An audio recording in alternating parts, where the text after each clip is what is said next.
Vai começar o Ânima Podcast, o podcast mais católico desse Brasil. Eu sou Kenny, estou aqui com... Sempre azul mesmo no Natal, Bertaldo. E nosso episódio de hoje é um episódio especial, um episódio especial de Natal.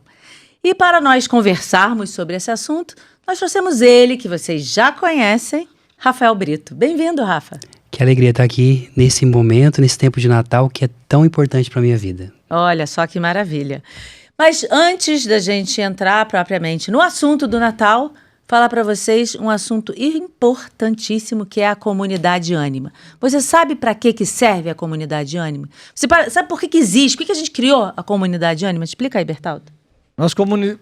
Nós criamos a comunidade Ânima para ser uma comunidade... Eu tô rindo porque ele falou de mim no início que eu errei. Bem feito. Para ser uma comunidade de formação. Adoro isso. É uma comunidade que nós temos a intenção da formação integral da família. Tá rindo ainda, minha filha? Eu tô. Você foi falar de mim, gente, aqui é tudo bem natural. Você pode rir à vontade, não tem problema não. Olha, eu adorei você com essa roupa, sabia? Estou numa vibe natalina. Natalina, muito bem. Mamãe Noel. Mamãe não é velha, né? Não, mas tem Mamãe Noel nova. Tá mais pra Fênix do que pra Natalina isso aí. Fênix. Olha, coisa linda. Mas é uma coisa vermelha com dourado, Natal. É isso.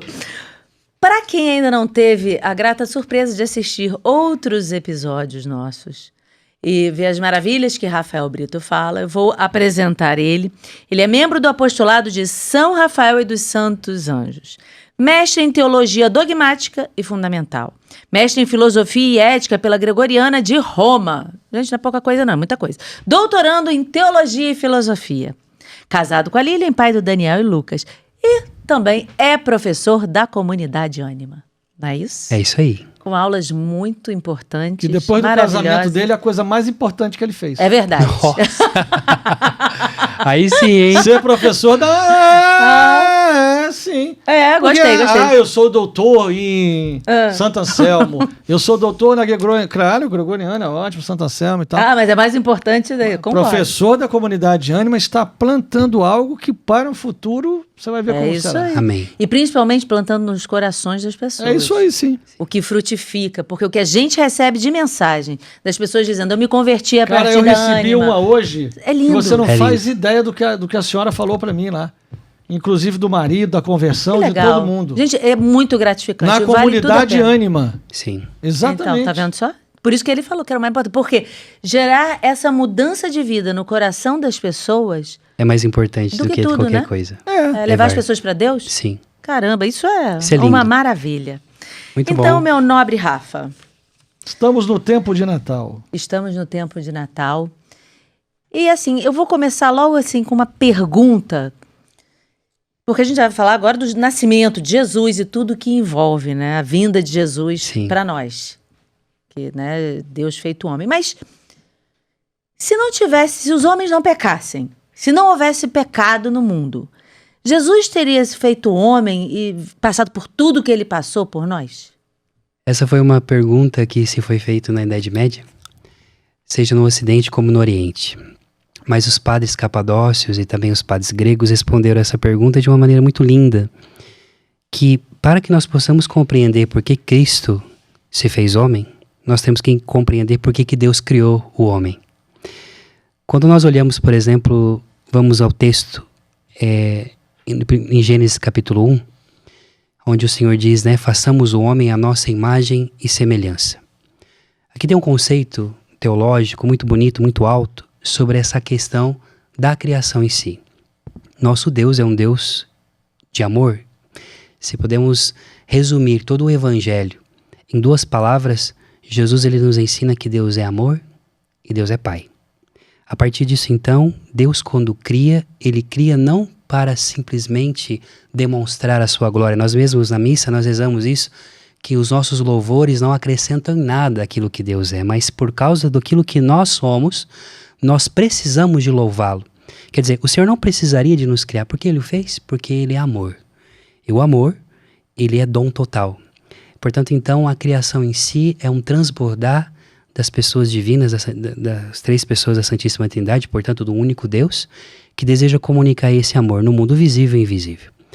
Ora, quando Deus ele cria o homem, cria o ser humano, ele cria a partir de si mesmo.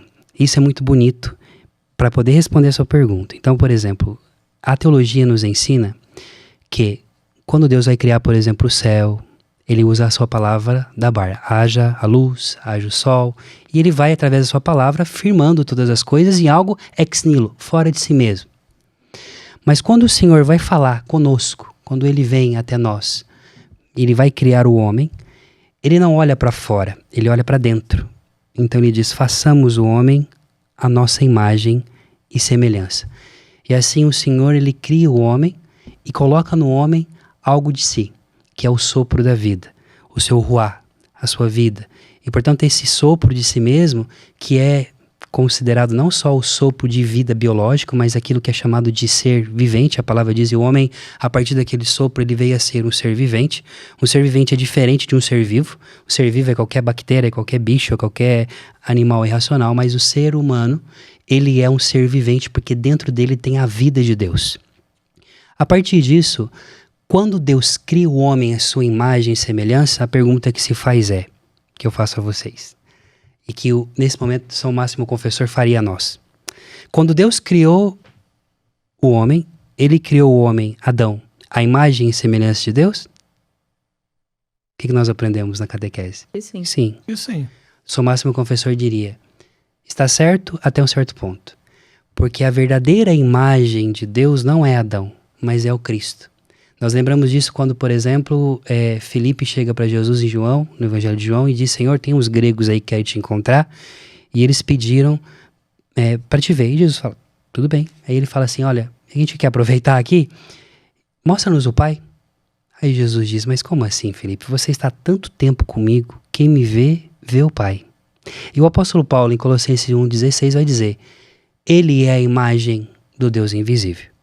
Portanto, a teologia, a doutrina da igreja nos ensina que Cristo, ele é a imagem, ele é o rosto de Deus. Portanto, você não foi criada diretamente à imagem de Deus, mas à imagem da imagem, que é o verdadeiro, que é o verbo de Deus, que é o Cristo. Assim, então, o homem criado, o homem e a mulher criado, o ser humano criado à imagem da imagem, para se parecer com o Filho, de ser filho no Filho, desde o princípio essa foi a vontade do Pai. Imaginemos esse percurso, que é esse aqui, ó, como se fosse uma subida.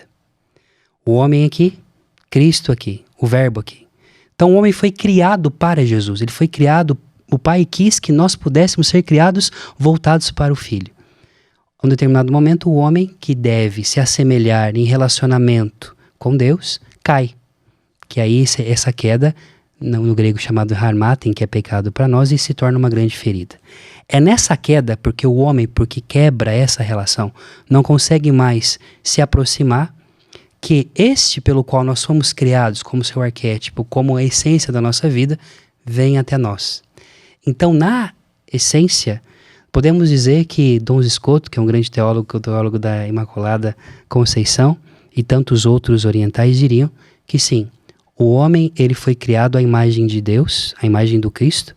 Portanto, o Cristo, desde a eternidade, por um decreto divino, deveria assumir a nossa humanidade. Foi por causa desta realidade que aconteceu a queda dos anjos, porque Deus revelou aos anjos que um dia a segunda pessoa da Santíssima Trindade iria se encarnar. Então a pergunta é, por que Cristo se encarnou? E nós muitas vezes pensamos, ele se encarnou porque nós pecamos. Não. Ele se encarnou porque ele nos ama. Se de fato a encarnação, ela não estivesse, ela fosse o fim último em si, Cristo ele se encarna e nos salva, e por isso que ele vai voltar. Ele volta então para aquilo que ele deveria ser desde o princípio, o rei de toda a criação visível e invisível. Por isso que nós, nesse tempo do advento, estamos à espera também da vinda do Senhor. E aí começa toda a espiritualidade do advento. E nessa lógica, a vinda do Senhor antes da queda, ela aconteceria de qualquer forma. Sim. Só que ela seria como será a próxima. Exato. A vinda gloriosa. Exatamente. E não a vinda para a remissão. Exatamente. Dos pecados. Não sei se eu não sou teólogo. É isso mesmo. Estou só entendendo o que seria isso. Que de qualquer forma, então, Jesus nasceria. Isso. Mas ele nasceria talvez não com a finalidade que nasceu agora. Isso. Né? Embora o pai desde sempre soubesse de tudo, né? Essa questão da, vamos dizer assim, da predestinação para que o homem pudesse ser salvo, está sempre desde o início da criação, né?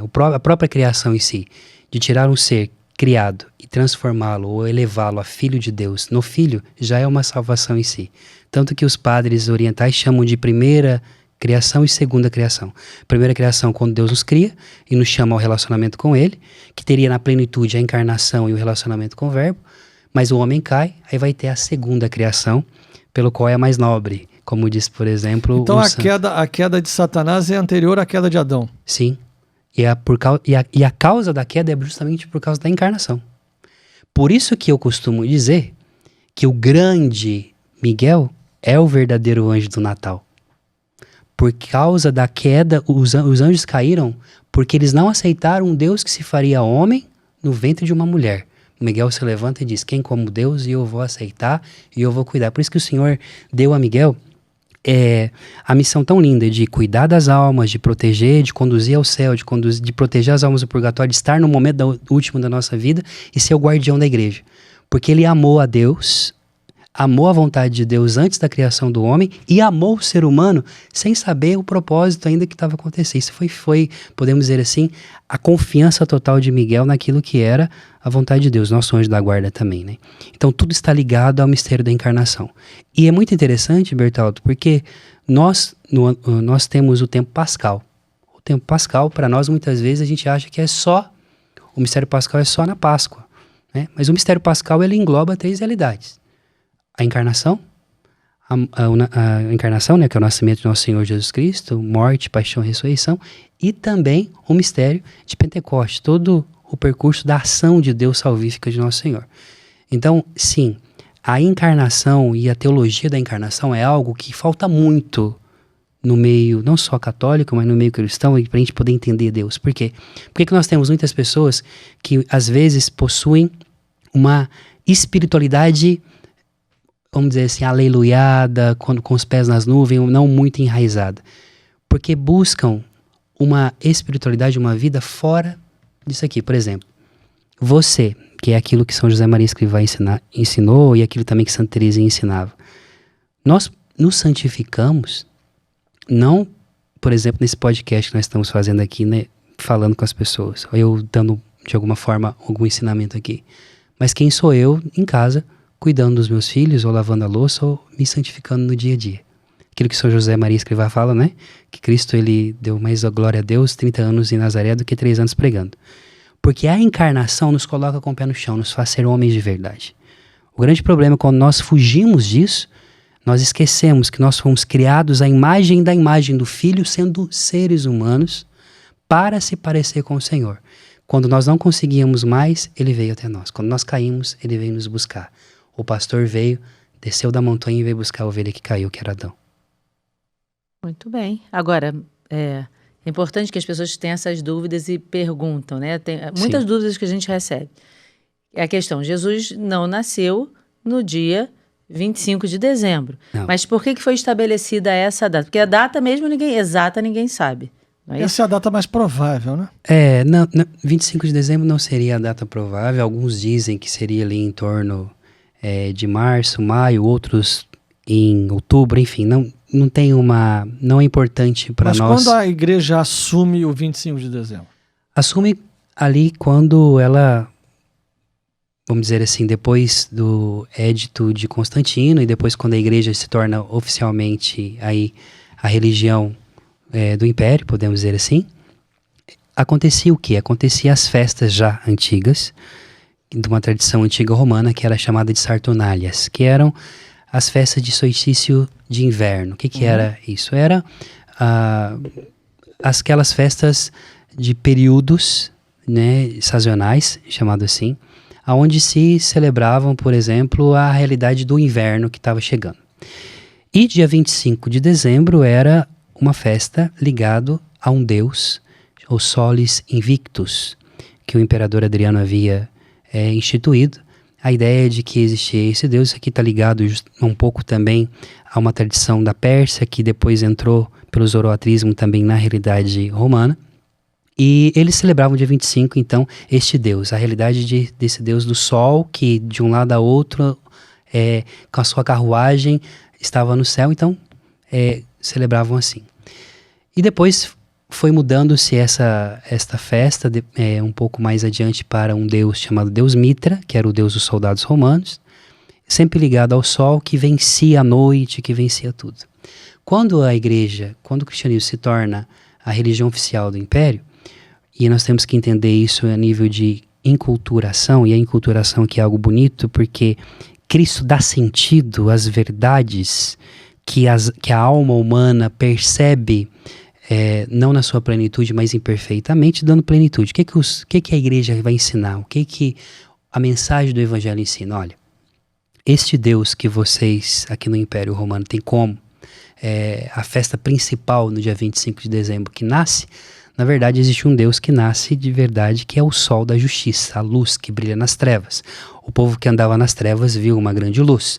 Ele é o sol, ele é a luz que ilumina as nossas trevas, como diz, por exemplo, o Evangelho de João. E aí, então, é instituído esta festa litúrgica para não se recordar, porque nós, quando celebramos liturgicamente algo na igreja, nós não estamos recordando como talvez os protestantes pensam ou fazem. Nós vivenciamos aquilo que na liturgia se chama de mèmesis, né? Que é o memorial. Aquilo que aconteceu, ele não é só atualizado, mas ele acontece agora. Ele é realizado agora. Então, é atemporal. Para nós não é importante saber se foi tal dia, em qual horário que Jesus nasceu. Para nós celebrarmos o nascimento de Jesus é entrar no mistério de um Deus que nasce no ventre da Virgem Maria. O Natal é isso. O Natal, ele mais do que simplesmente um momento que, sim, é um momento de ação de graças, é um momento de busca de paz, de união entre a família e tudo mais, não. É nós pararmos o tempo. Assim como todo o céu parou, como a terra parou, a criação parou, naquele momento em que o anjo Gabriel, desde o momento que o anjo Gabriel anuncia a Virgem Maria, ela diz sim, e acontece a concepção divina de nosso Senhor Jesus Cristo no ventre dela até o seu nascimento. Então nós, como que estupefados diante desse mistério de um Deus tão grande que se faz tão pequeno para se encontrar conosco, que tínhamos caído e ferido, para Ele, olha que lindo, Ele que é o Filho unigênito, gerado e não criado, consubstancial ao Pai, pelo qual nos criou para que pudéssemos ser filhos nele, aceitando então a vontade do Pai. Vendo que caímos, ele se faz filho do homem, para que, fazendo ele então Deus, sendo adotado por um homem como foi José, possa então, na justiça da graça de retribuir aquilo que é nosso, fazer com que o homem possa experimentar o que é ser adotado de verdade por Deus. Deus se fez filho adotivo do homem para que o homem entendesse o que é ser adotado por Deus. Isso é muito bonito. Mas por que ninguém, né, assim, eu sei que não é um fato uber relevante, mas alguém podia ter facilitado a vida e colocado assim, né, olha, Jesus nasceu nesse dia, Nossa Senhora faleceu nesse, foi assunta ao céu, né, fazer um... É que não tinha... calendário. Mas naquela época tinha o calendário. Lá que fazia um calendário. Não tinha o calendário como agora. Esse é o problema. Era diferente. Começa o ano zero lá do nascimento, mas ninguém ia ter que esperar morrer, ressuscitar para voltar. Mas a Páscoa era contada depois de não sei o quê, de não sei o que lá, de tanto da Olimpíada, de tanto não sei o que, de tanto não sei o que lá.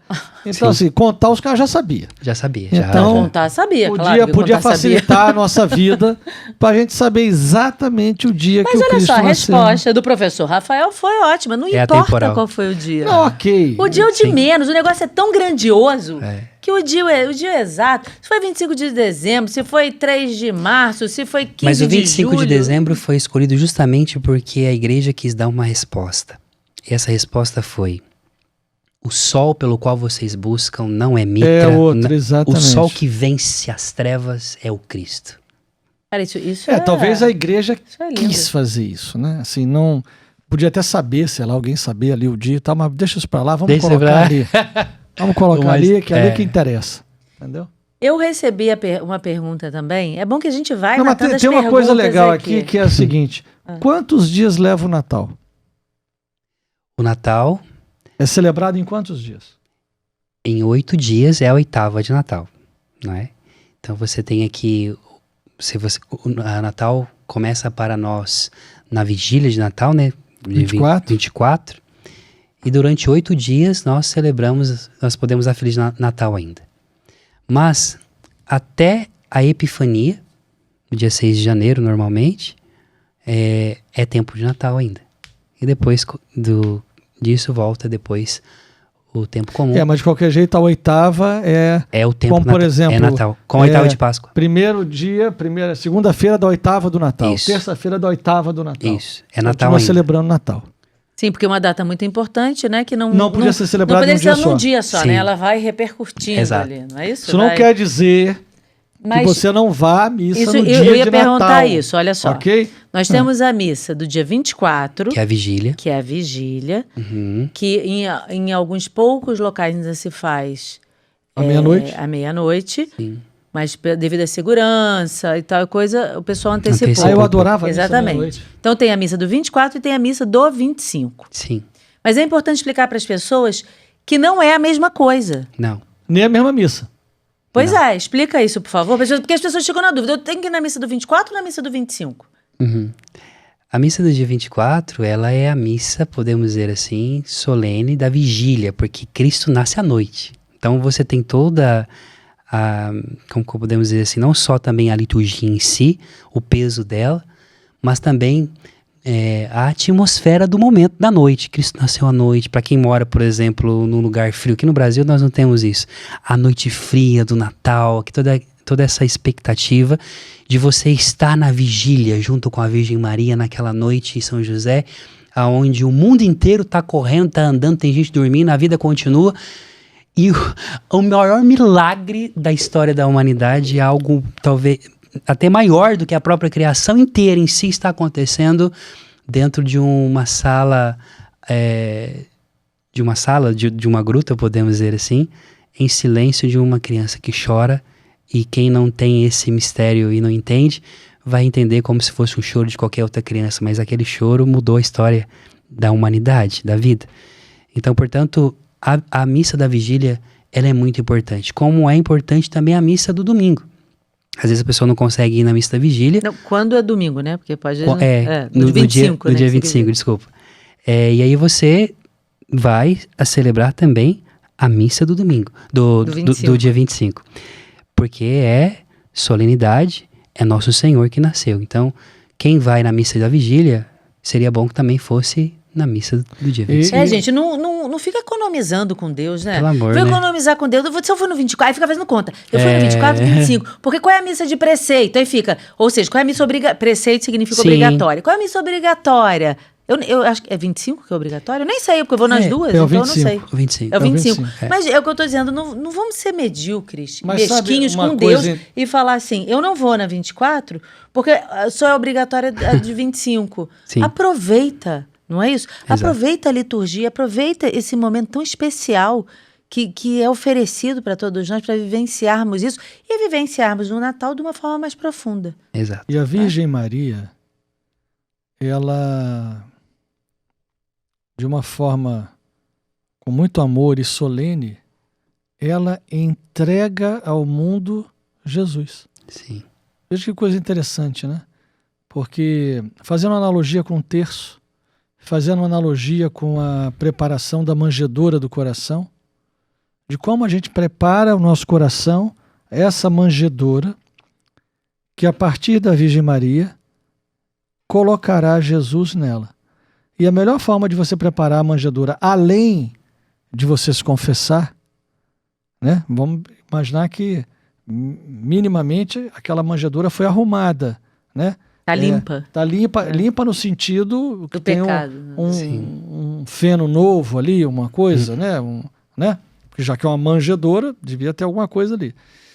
E através do terço, Nossa Senhora nos conduz a limpar a manjedoura, mas também Nossa Senhora nos entrega nesta manjedoura Jesus.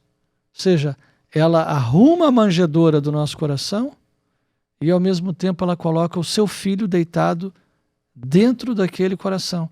Mas aí é que está, quando entra Jesus e quando entra Maria no coração humano, entra também o Imaculado Coração de Maria e o Sagrado Coração de Jesus, que, como Fátima nos diz, estão atentos à voz de nossas súplicas e têm desígnios de misericórdia sobre nós.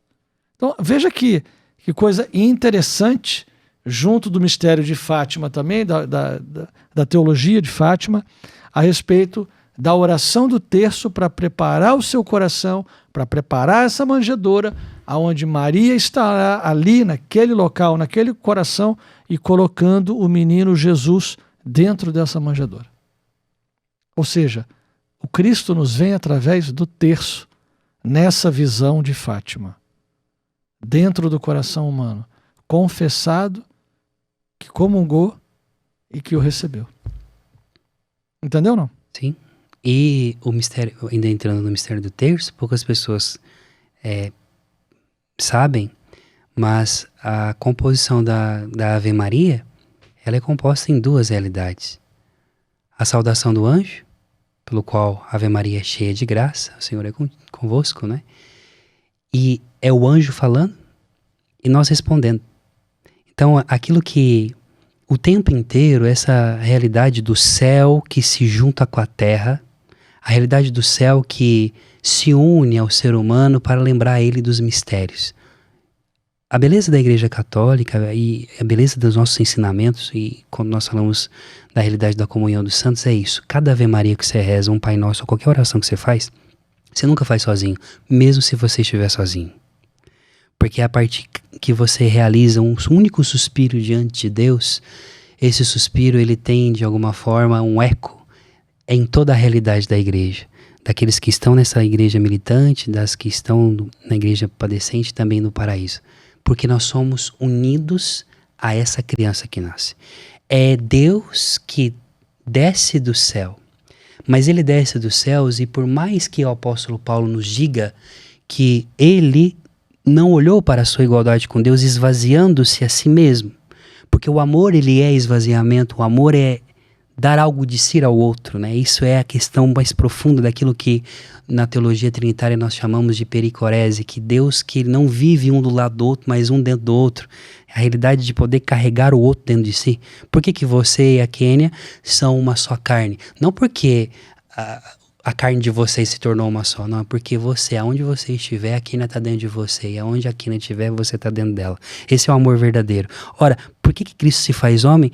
Para que a própria palavra Emmanuel, que significa Deus conosco, ela na sua etimologia hebraica, emuná significa Deus dentro do barro.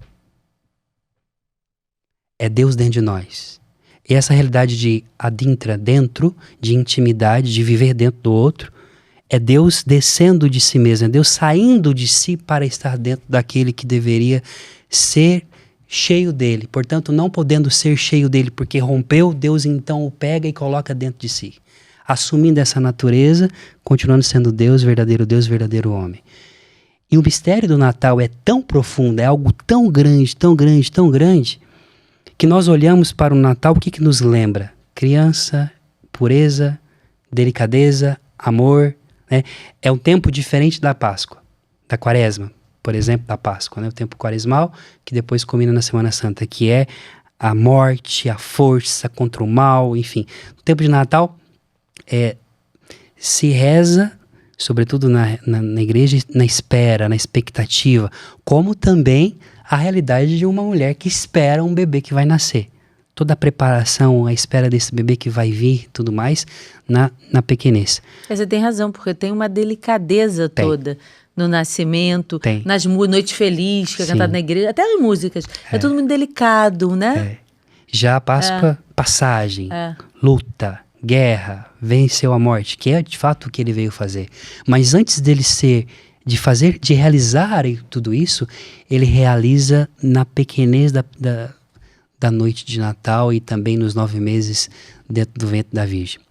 Eu imaginava que Maria tivesse assim uns 15 anos quando Até concebeu menos. do Espírito Santo, mas tinha menos, né? 13, 14, alguns dizem Gente, até 12. muito nova.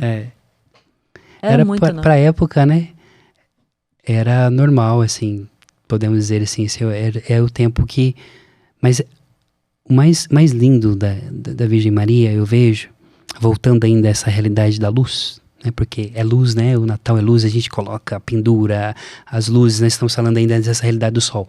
Por que no Natal tem luz e tem vela? Justamente por causa dessa luz do sol. Mas, por exemplo, vamos pegar aqui, ainda essa realidade, até mesmo da própria estrela, né? A estrela guia, a estrela que brilha de Belém, que ilumina a noite para que os reis e os homens possam contemplar em cima ali do presépio. Ora, se você pega já desde antes, você vai pegar o próprio Salmo que fala que o Senhor, como o sol brilha sobre Israel, Isaías capítulo 9, o povo que andava nas trevas viu uma grande luz, uma luz raiou para o povo que andava no vale da sombra da morte. E o vale da sombra da morte justamente é a realidade dos lugares aonde o ser humano, que o apóstolo Paulo fala que o salário do pecado é a morte, é justamente essa realidade da sombra da morte. E aqui o texto não está falando só de sombra da morte enquanto vale. Ele está, qual que é o lugar mais escuro da morte? O túmulo. Então uma luz brilhará também no túmulo. Essa luz que nós contemplamos no Natal é a mesma luz da ressurreição. É a mesma luz que explode dentro daquele túmulo e ilumina, é a qual Cristo aparece para os seus discípulos e que antecipa essa luz também na transfiguração. E aí você tem algo poderoso, esse sol que vai acompanhando. E em determinado momento, depois que ele nasce, antes de nascer, você tem o pai de João Batista, Zacarias, que diz assim, no Benedictus, né? Ora também tu, menino, serás chamado profeta do Altíssimo, pois irá à frente do Senhor. E aí ele está falando de João Batista. Em um determinado momento ele diz assim: graças ao misericordioso coração do nosso Deus, pelo qual nos visita o astro das alturas. O astro das alturas para o povo antigo era o sol. E você vai ter isso lá em Apocalipse capítulo 12. E o grande sinal, eu vi um grande sinal no céu, vai dizer João, uma mulher revestida de sol. Se eu não me engano, acho que em algum podcast aqui eu já falei disso, mas quando nossa avó, ou quando as intercessoras nos diziam que Nossa Senhora te esconda nas dobras do manto dela, que o mal não vai te pegar. Você fala, nossa, como assim? Por que o manto de Nossa Senhora é tão poderoso assim? É a capa do Superman, né? Para uma criança, meu filho uma vez perguntou, por que é tão assim? Simples, porque ela é revestida de Cristo. Ela é revestida da cáris, da graça, e portanto, o manto de Nossa Senhora, na verdade, é o próprio Cristo, é o próprio sol. Ela é revestida de sol. Quando Nossa Senhora te esconde no manto dela, ela não está escondendo nela, ela está escondendo em Cristo.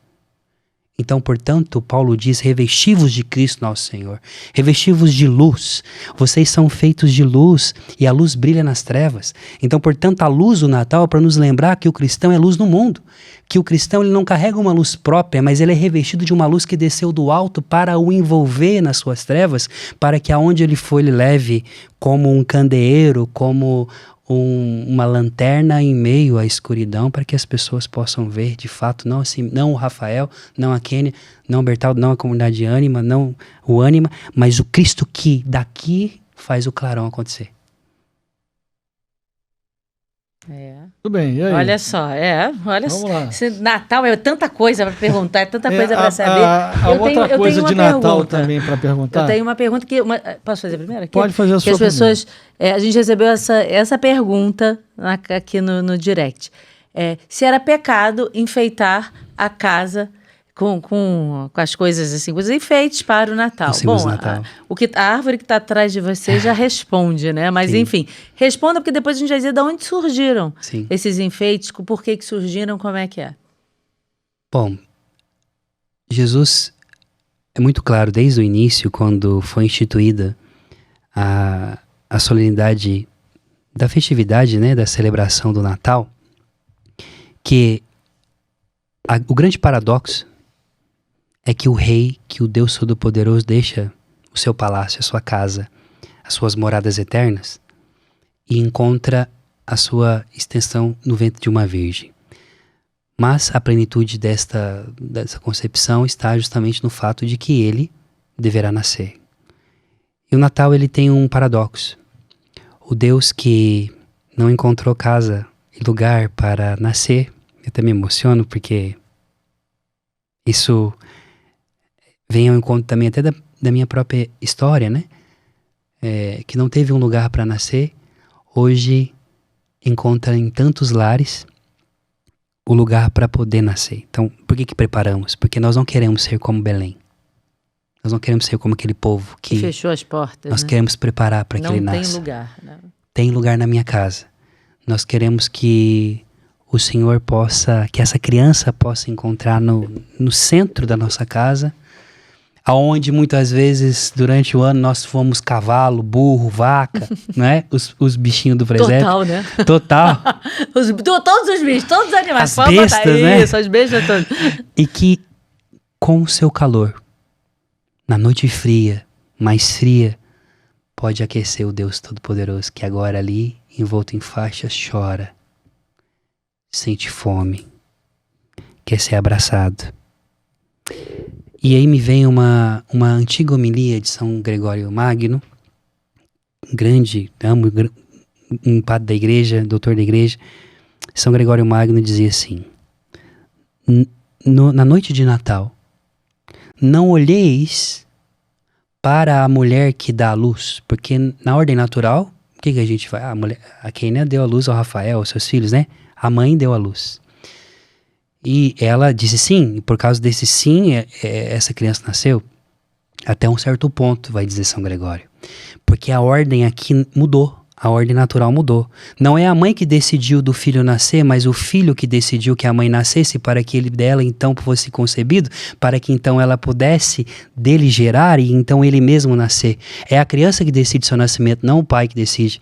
Ele criou a sua própria mãe e ele a elevou à Imaculada, e ele ao mesmo tempo aquele bebezinho que chora, que é frágil, e que se eu pegasse, se não tivesse São José ali protegendo e guardando, e viesse alguém e levasse essa criança embora, Herodes. Ele não lutaria. Herodes, que teve que fugir, não é?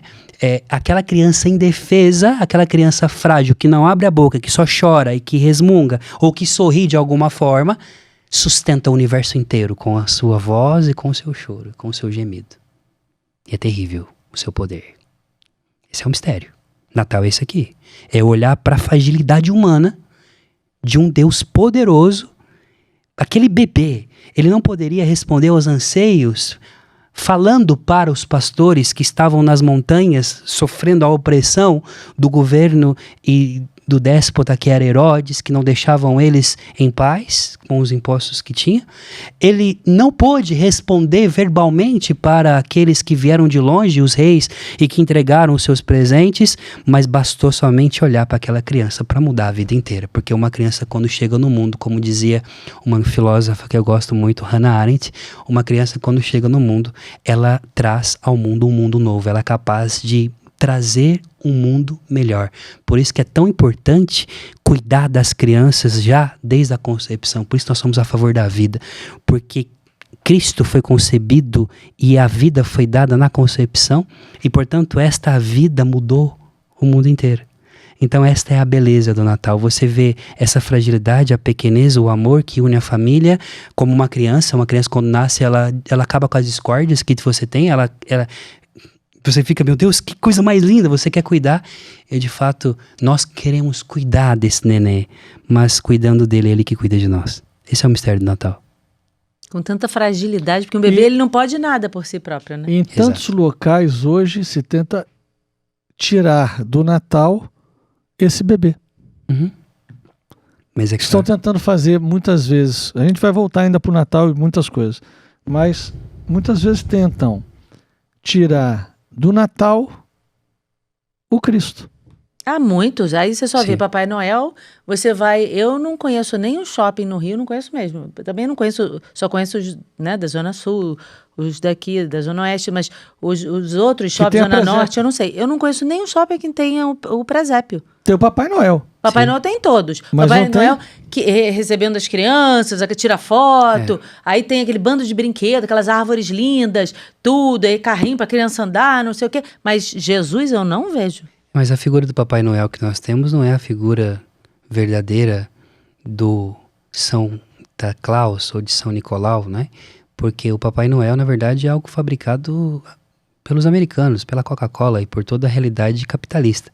O Papai Noel, na verdade, que dá os presentes para as crianças, ele substituiu, de alguma forma, até mesmo a figura do pai que dá o presente para o seu filho no Natal. Antigamente, por exemplo, eu morei na Polônia por muitos anos, né? Nos países do leste europeu, ainda hoje, sobretudo na República Tcheca, não tem muito a figura do Papai Noel como nós temos hoje, mas a figura do menino Jesus. Então ensina-se né? ensina as crianças que quem deu o presente foi o menino Jesus, não o Papai Noel. Então sim, pegando um símbolo cristão de São Nicolau de Mira, que foi esse grande, tem que se dizer, São Nicolau de Mira foi um grande padre da igreja que lutou contra o arianismo. Se não fosse ele, junto com Santo Atanásio e São Basílio, nós estaríamos num grande problema hoje no cristianismo, porque justamente São Nicolau, olha que bonito, por que São Nicolau ou São Nicolau de Mira está ligado ao Natal? Porque ele defendeu a divina humanidade de Jesus. Ário dizia que que Cristo, ele era uma criatura perfeita, mas ele não era Deus. Então ele esvaziava esse mistério desta criança que é Deus feito homem e dizia, não, é uma criatura perfeita. Não, São Nicolau debateu, venceu, e tem assim até uma antiga tradição, saiu na mão com Ário dentro do concílio de Nicéia por causa disso, porque defendeu o fato de que aquela criança nascida da Virgem é Deus feito homem, é verdadeiro Deus e verdadeiro homem, que é aquilo que... Não é só um homem perfeito. Exatamente. É Deus. Tirando toda a divindade, né? Porque ele tirou Exato. toda a divindade, não. Aí vem São Nicolau e diz, não. Ele é Deus. É homem, mas é Deus Isso, também. Né? Dois 2 em 1 ali. Exatamente, Não duas separa. naturezas. Sim. Verdadeiro Deus e Mas verdadeiro esse é São Nicolau. homem. São Nicolau. Ele foi bispo ou foi padre? Foi bispo, ele era bispo de uma diocese na Turquia chamada Mira. Ele foi um grande defensor da fé, um grande apologeta e foi um dos padres conciliares dos primeiros maiores concílios, do concílio de Nicéia. E Eu já vi em algum local aí, dizendo que São Nicolau, ele entregava presente para as crianças, é verdade isso? Sim, ele, não só para as crianças, né, porque era um tempo de muita, vamos dizer assim, de muita pobreza. Durante a noite, por isso que tem a ideia do Papai Noel à noite, durante a noite ele deixava alguns sacos de presente, mas era presente de comida, às vezes dotes para os jovens que não conseguiam se casar, enfim. E ele, além disso, ele fazia essas obras de caridade. E por isso que ele tem a ideia do saco, né? Se você olhar bem, se a gente olharmos bem a figura do Papai Noel, é uma cópia bem feia de um bispo, né? Porque ele tem um gorro, ele tem aquela sobrepeliz vermelha que os bispos usavam. É porque usavam antigamente. Antigamente, exatamente. Mas é um bispo, São Nicolau. E que Mas o vermelho não. O vermelho foi posto não, pela mas a cor Coca-Cola. vermelha é de bispo. Também? A cor vermelha de bispo também, sim. Então, assim, infelizmente, o símbolo cristão da figura do Papai Noel, né, do Abá, porque a palavra bispo vem de Abá, então seria Abá Noel, é algo que você depois tem como o São Nicolau, Santa Claus, né? De onde veio Noel, gente? Porque Santa Claus para Nicolau ainda vai chegando. Mas de onde veio Noel? Para botar um Papai Noel, sabe dizer? Eu acredito que talvez venha um pouco ligado ao espanhol, né, antigo, Nicolau, ou Nicoléu, né? Então aí ali tem uma confusão. Niconoel, pode ser. Veio de algum departamento de marketing. Veio. Eu disse assim, não, esse nome tá muito tá bom, feio, não. vamos mudar aqui. Vamos mudar, o seu nome é Francisco José. Não, vou botar aqui Chitãozinho, é melhor, que aí vai Exato. pegar mais. Tá Eu já falei em live que eu fiz e tudo, gente, eu não sou contra dizer para as crianças, o Papai Noel vai trazer presente. Eu não sou contra isso, porque eu já vi pessoas mais radicais que falam, desde que a criança nasceu, o Papai Noel não existe. Não. Eu acho você isso tem que trabalhar a imaginação da criança. Exatamente, que é um exagero. Você trabalha ali, essa parte, trabalha a imaginação da criança. Mas exagero é não falar de Jesus, né? Não, Sim. então, aí é o ponto. Claro. Então, por exemplo, o que eu sempre fiz lá em casa quando os meus filhos eram pequenos? Eu sempre falei do Papai Noel. Falei, Papai Noel, legal, Papai Noel vai trazer presente. Eu botava o presentinho lá, Papai Noel trouxe, fazia tudo isso. Mas lia sempre com eles a história do Natal. Aí eu tinha um negócio que montava com a manjedoura, com o menino Jesus, ia botando as figurinhas para eles irem fazendo. Era lúdico o negócio para eles, né? Sim. E sempre com o presépio. Então, isso Eu é gosto importante. muito da foto do Papai Noel visitando o presépio. Já viu foto do Lindo. Papai Noel de joelhos É o lugar diante do menino Jesus? Aquilo ali é bem legal. Eu acho que vale a pena. Sim, e ensinando isso para as crianças, né? Porque senão fica só Papai Noel. Mas é pequenininho, não vai entender. Vai sim. Você vai falando e vai dizendo, agora a gente vai, é o aniversário não, porque não é aniversário, a gente celebra o nascimento de quem? Aí do menino Jesus. Mas se celebra o nascimento, celebra o aniversário, né? Mais ou menos, porque tem gente que bota bolo com vela para cantar parabéns no Natal, e não é o caso. Não? Não. A gente nunca fez isso. O Natal não é. Você já fez isso alguma vez? Cantar já cantou parabéns pro Papai Noel? Você? Não. Então, com velinha e parabéns pra você? Não. Mas assim, no dia do seu nascimento é o dia do seu aniversário, não é? Não cabe. Tudo bem.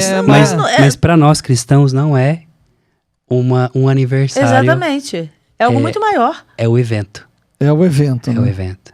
É o que acontece em torno de tudo aquilo. É todo Imagina os pastores que chegaram. É porque reduz. Se bota um Exato. bolo, uma vela e canta parabéns, a gente vai reduzir. Daqui a pouco é balão de aniversário também. Você sabe que eu fiz muitas vezes a peça dos Reis Magos, eu era o amarelo, o Baltazar. Não, o Belchior. Tinha o Baltazar, o Belchior e o Gaspar.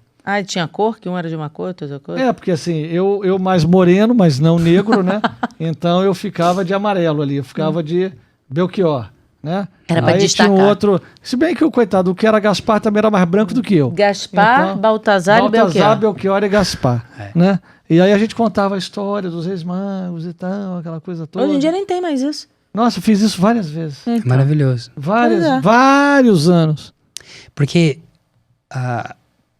Mateus, quando narra a história dos magos do Oriente, né? Magoi, não é uma tradução errada. Eles eram reis ou líderes tribais muito famosos que, ligados à realidade da Pérsia, que já tinha-se, por causa também da religião do zoroatrismo, a ideia de que a leitura dos astros, da astrologia e tudo mais. O que Mateus está dizendo para nós sobre isso? Mateus está dizendo assim: você não vai encontrar as respostas que você quer nos astros, na natureza, simplesmente em si mesmo. Mas a natureza te aponta para algo maior, que para os homens muitas vezes é insignificante, que é uma criança como muitas outras que nasceu em Belém. Mas se você tiver a capacidade de deixar ser iluminado pela luz dessa criança, você vai identificá-la. E da onde você estiver, você vai encontrá-la. Tem uma profundidade muito maior, né? Então, quando, por exemplo, nós olhamos a realidade da própria... Todos os símbolos do Natal têm uma teologia profundíssima sobre ela, que a igreja, né, com a sua sabedoria, e também o próprio mistério da revelação vai nos mostrar. Por exemplo, a árvore de Natal. Por que na árvore de Natal ela é um pinheiro em forma de triângulo? Pinheiro é triângulo, né? E tem as maçãs ou bolas de tantas cores, os frutos. Primeiro que o pinheiro aqui representa a árvore da vida do paraíso, pelo qual o homem tentou com a mulher tomar e desobedeceu a Deus. Segundo, o pinheiro significa o quê? árvore da vida. Isso eu não sabia, não. É a árvore da vida. E quem traz a tradição do pinheiro é São Bonifácio, no século VIII, quando ele vai evangelizar ali a região da Germânia, né? Hoje a Alemanha ali, os nórdicos, e eles adoravam. Tinha uma árvore sagrada que São Bonifácio tentou. Ali foi por isso que ele morreu, né? Ele corta... E era um pinheiro? Era um pinheiro, uma árvore grande, que era uma...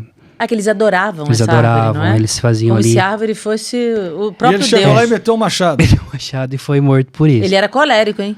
Acaba logo com isso, pá, meteu... Mas essa tradição, porque o povo nórdico também tinha... Porque não era só essa celebração do solstício em Roma, era em toda a Europa. Então, cada um vivia de um seu jeito. Então, até mesmo a ideia de colocar presentes debaixo da árvore vem dessa realidade nórdica. Por que se coloca presente debaixo da árvore? Porque eles acreditavam que durante a noite o Deus deles vinham e buscavam debaixo daquela árvore aquilo que era. Mas se você olhar na Bíblia, muitas realidades aconteceram debaixo de árvores sagradas. Por exemplo, quando Abraão, no capítulo 18, está sentado debaixo do terebinto de Éfata, aparecem os 3 anjos. Gideão, quando está lavrando no lagar escondido ali dos medianitas, o anjo aparece debaixo do terebinto do seu pai. Nossa Senhora aparece numa árvore. Nossa Senhora aparece numa azinheira. Porque a árvore, ela representa a vida. Por exemplo, se você pegar, olha como que é bonita a teologia, né? Se você for na Basílica de Nossa Senhora Aparecida, o altar central da Basílica de Nossa Senhora Aparecida, se a gente pudesse imaginar mais ou menos, né? A Basílica, ela é em forma de cruz, assim, né? Então, ela tem todo um significado. Então, ali do altar saem os 4 rios, como está no Éden. O altar da Basílica, ele está num formato em como se ele fosse um tronco de árvore. Tanto que você olha no teto, você tem toda a flora brasileira em cima. Então, é uma árvore. Por que o artista que fez isso, Cláudio Pastro, ele se inspirou, não é uma coisa dele, mas se inspirou numa antiga realidade da igreja grega. Mas olha que interessante. Antigamente se entendia, descobriram que aqui na América, ali sobretudo na América do Norte, tinha uma tribo indígena que fazia o seguinte: quando ia colocar suas oferendas para os seus deuses, colocava ao pé da árvore, porque tinha a ideia de que a árvore, o que a árvore faz? Ela suga aquilo que está aqui embaixo e leva para cima. Por que na Basílica de Nossa Senhora Aparecida tem essa simbologia de que o altar, ele é como se fosse o tronco, a raiz de uma árvore? Porque a minha vida, a minha oferta, o meu pão, o meu trigo amassado, a minha vida amassada como a uva colocada sobre aquele altar, sobe como odor agradável a Deus, e Deus... Veja que lindo, né? Então essa era a ideia antiga que se tinha de você colocar alguma coisa debaixo da árvore. Então colocar presentes debaixo da árvore não é só colocar o presente de que eu escrevi, meu filho escreveu para o Papai Noel, que eu escrevi para o Papai Noel e o Papai Noel trouxe. É o presente da vida. Porque Cristo é o dom. É o dom dado a nós. E a própria profecia de Isaías diz, né? Eis que um filho vos nasceu, um filho vos foi dado. A ideia de ter presentes é justamente entender que esse presente não é somente um cadeau em francês ou um regalo em italiano que eu dou para você. Deus não te dá algo, vou dar um presentinho legal, tipo como esse catecismo para você. Não, Ele dá a si mesmo. Então, por que eu compro um presente para dar para alguém? Porque aquele presente, ele custou para mim alguma coisa, custou algum dinheiro, o tempo que eu gastei trabalhando, recebi e comprei um presente para meu filho. Aquilo ali é muito mais do que o objeto, aquilo ali tem um símbolo que eu estou dando um pouco de mim para você. Mas no Natal não é um pouco, é o próprio Deus inteiro, completo para você, para que você possa ter vida em abundância. Essa eu não sabia também não. Bom que eu tô aprendendo uma porção de coisa hoje, viu? Então, quem perguntou, enfeite a sua casa. Bote árvore de Natal, bote luzinhas, bote as bolas, os laçarotes. Tem a guirlanda que põe na porta também. Sim, a guirlanda também. Lá em casa tem uma linda. E a guirlanda, ela já era também de tradição nórdica. Você tá rindo? Eu não entendi. Ela achou que é ela, você achou que você fez um elogio a ela. Não, a guirlanda, eu entendi que era da guirlanda, é piada interna. Depois eu explico. Lá em casa. Deixa quieto. Deixa quieto. Se colocava nas portas quando também nesse período do solstício era para acolher as pessoas que chegavam. Então era um enfeite na porta de casa, tanto que se coloca ainda. E aí os símbolos... Isso é desde essa época? Desde a época romana, desde a época nórdica, ainda antes da cristianização da Saturnália, né? Que era essa grande festa. E aí você tem essa coroa, que é a guirlanda, que já é uma prefiguração da coroa de espinhos de Jesus. E por que que a árvore é pinheiro? Porque é a única árvore que no inverno fica verde. Permanece verde. Todas as outras morres, ela fica verde. E também ela aguenta, não é isso? A neve. Isso. Eu li outro dia também, que a neve, né, caindo, ela vai fazendo, não pesa, tem todo um... Muito legal é a tradição, né, da turma mandar uma árvore pro Vaticano, né? Todo ano. Todo ano Algum país manda a árvore. Não, e gigantesca, né? Gigantesca. Um pinheiro daqueles... Lindo.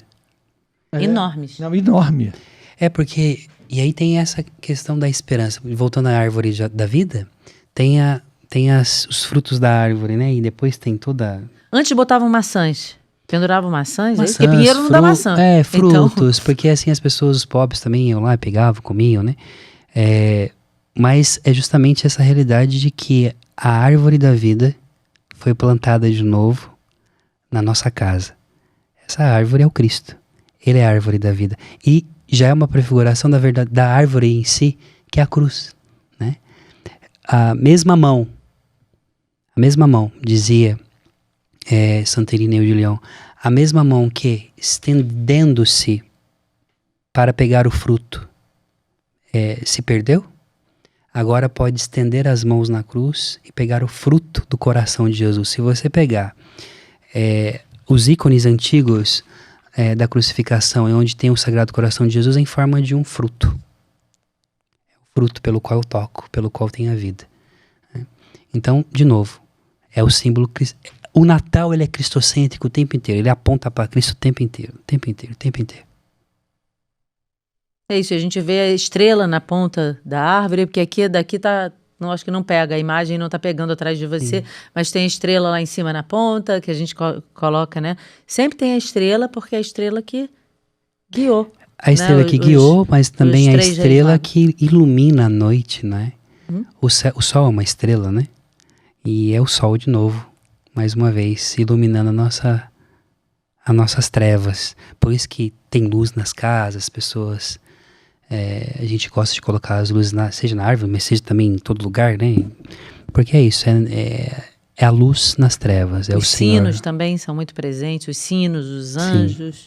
Os sinos é muito interessante porque os sinos também era uma tradição, sobretudo dos pastores, ligado aos pastores, porque colocavam esses sinos no pescoço das ovelhas para que elas não se perdessem. Se elas se perdessem, você escutava onde ela estava.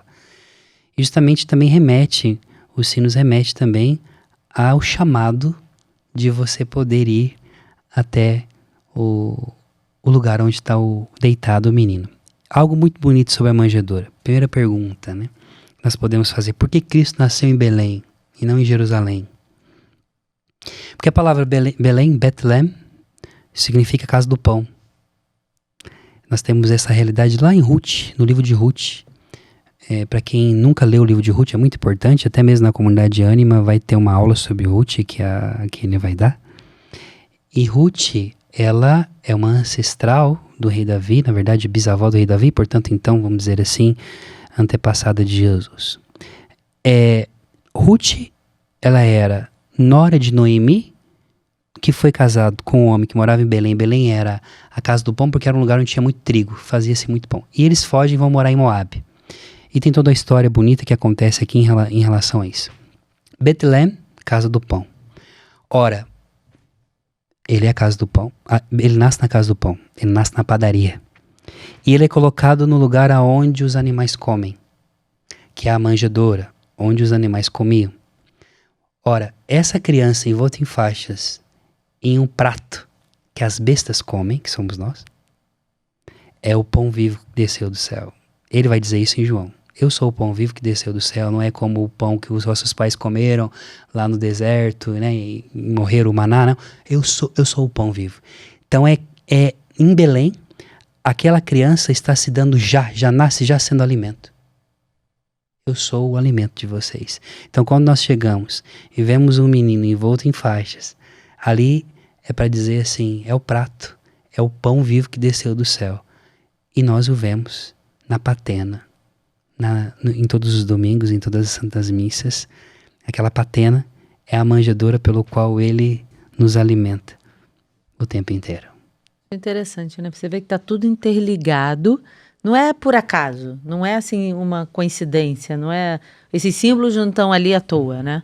Isso é importante que seja dito. Agora, a coroa do advento, né? Ou seja, aquelas 4 velas que algumas igrejas colocam e outras não, porque ela não é obrigatória nas igrejas, não é isso? Então, algumas igrejas têm e outras não.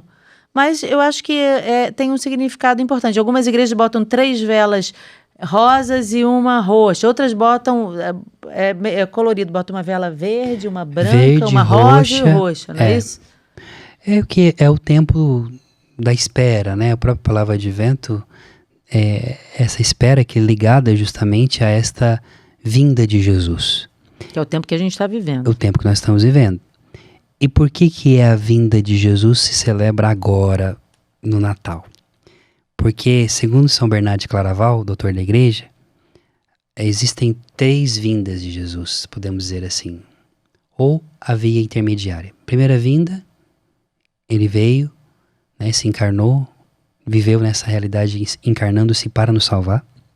E ele voltará na sua glória. Nós esperamos ansiosamente a parousia, mas São Bernardo de Claraval diz, entre a primeira vinda e aquilo que nós chamamos de segunda vinda, existe a vinda intermediária.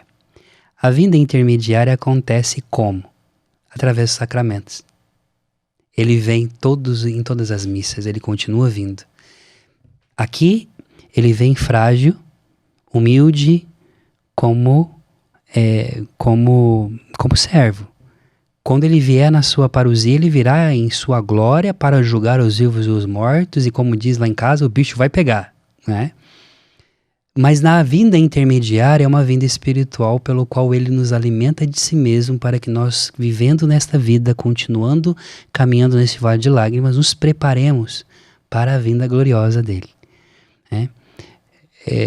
Que este pão, né, como diz quando o sacerdote na oração depois da oração do Agnus Dei, ele diz, Senhor, que o teu corpo e o teu sangue, que agora vamos comungar, não se torne para nós motivo de perdição, mas em alguma liturgia, por exemplo, Ambrosiana diz, nos prepare para a tua vinda gloriosa. Mas olha que mistério doido. Podemos dizer assim que é um mistério louco? Sim, porque assim diziam os gregos, é um mistério louco de amor. É muito doido, porque eu espero alguém que vem na sua glória, mas quando ele vem, ele já está em mim. E aí você entra no mistério de Santa Teresinha do Menino Jesus, quando estava morrendo, perguntaram para ela, ei Teresinha, você está com tuberculose aí, 24 anos, você não tem medo do dia do julgamento? Ela disse, como que eu terei medo de ser julgado por alguém que eu amei a minha vida inteira? Você fica pensando, né? Faz pensar. Sem dúvida faz pensar. Você acredita que, assim, porque a gente já falou, né? Mas que o espírito do Natal, que é tudo isso que a gente está falando, está muito perdido nos dias de hoje? Demais. As pessoas não sabem nada disso, né? Não se tocam de tudo. E vão levando a vida. Nem desses símbolos. Nem dos símbolos. E saem correndo, vão para os shoppings, enchem os shoppings. Eu gosto muito onde está... Como é que é a fila? Cadê a fila para ver Jesus? Tem uma música linda. Tem uma música linda. Uma música feita... É uma música americana chamada Where is the Line to See Jesus? Ou seja, cadê a fila para ver Jesus? A criança diz, olha, mas eu estou vendo a fila para compra, eu estou vendo a fila do Papai Noel, eu estou vendo... Mas cadê a fila para ver Jesus? Cadê a fila para Jesus? E o refrão continua repetindo. Cadê a fila para ver Jesus? Cadê a fila para ver Jesus? E não tem a fila para ver Jesus ali. É tão engraçado essa simbologia do Natal e de ser uma festa tão grandiosa, mas eu tenho uma amiga que ela é judia, a família dela é de judeus, e eles montam árvore de Natal na casa deles, ou montavam, né? Não sei hoje se montam ainda. Quando os filhos eram pequenos, porque os filhos no colégio ouvia no shopping tudo, e também queriam. Então eles só falavam da árvore que o velhinho bonzinho do Papai Noel ia trazer presente, mas óbvio que não falavam Jesus, eles são judeus. Mas pela grandiosidade da festa, eles cederam a isso e acabaram montando a árvore. Eu achei isso engraçado. Ou seja, o Natal parece ter passado as barreiras, mas não para o caminho correto, né? Sim, aí eu fiquei até analisando isso. Eu falei, mas montou a árvore? E fiquei pensando, né? Porque para os judeus, né, Jesus não faz o menor sentido celebrar Jesus nem nada disso. Porque a verdade de toda essa história é que quando nós vemos o quê? Nós vemos que o Natal se tornou uma festa comercial. E nós nos deixamos ser levados por esta festa comercial, porque a gente está preocupado em dar o presente, e chega em janeiro e tá todo mundo endividado. Porque estourou o cartão. Não, mas é pior ainda. O cara tá endividado e por dentro ele não tá, assim, em paz. E a paz do Natal não chegou nele, porque chegou a bebedeira, chegou a comida, chegou o presente, chegaram até as brigas por conta dos presentes, mas é porque bebe muito, né? Não chegou aquela ceia de Natal, aquela ida à igreja, não é? Aquele preparar a manjedoura do coração para receber o Senhor. Não tem isso. E não tem nem, assim, com toda a vênia a quem não faz a explicação, não tem nem a explicação desses símbolos que você está fazendo. Não tem. Amplamente divulgado, profundamente difundido, eu não vejo. É bem difícil mesmo. É importante a gente estar falando isso, explicando para as pessoas, né? Para as pessoas entenderem. Eu não quero ser melhor do que ninguém, tudo, não. Mas... Não, é importante falar que tudo tem uma simbologia, não é à toa. E a importância da gente enfeitar, como você falou. Olha que bonito isso. A gente está preparando a nossa casa. Para Jesus ser bem acolhido no nosso lar, para não ser rejeitado como foi lá em Belém, quando, né? Imagina, José batendo nas portas, minha mulher está grávida, ela vai dar à luz, não tem vaga, e fecha a porta. Sim. E quantas portas fechadas? E eles, e agora?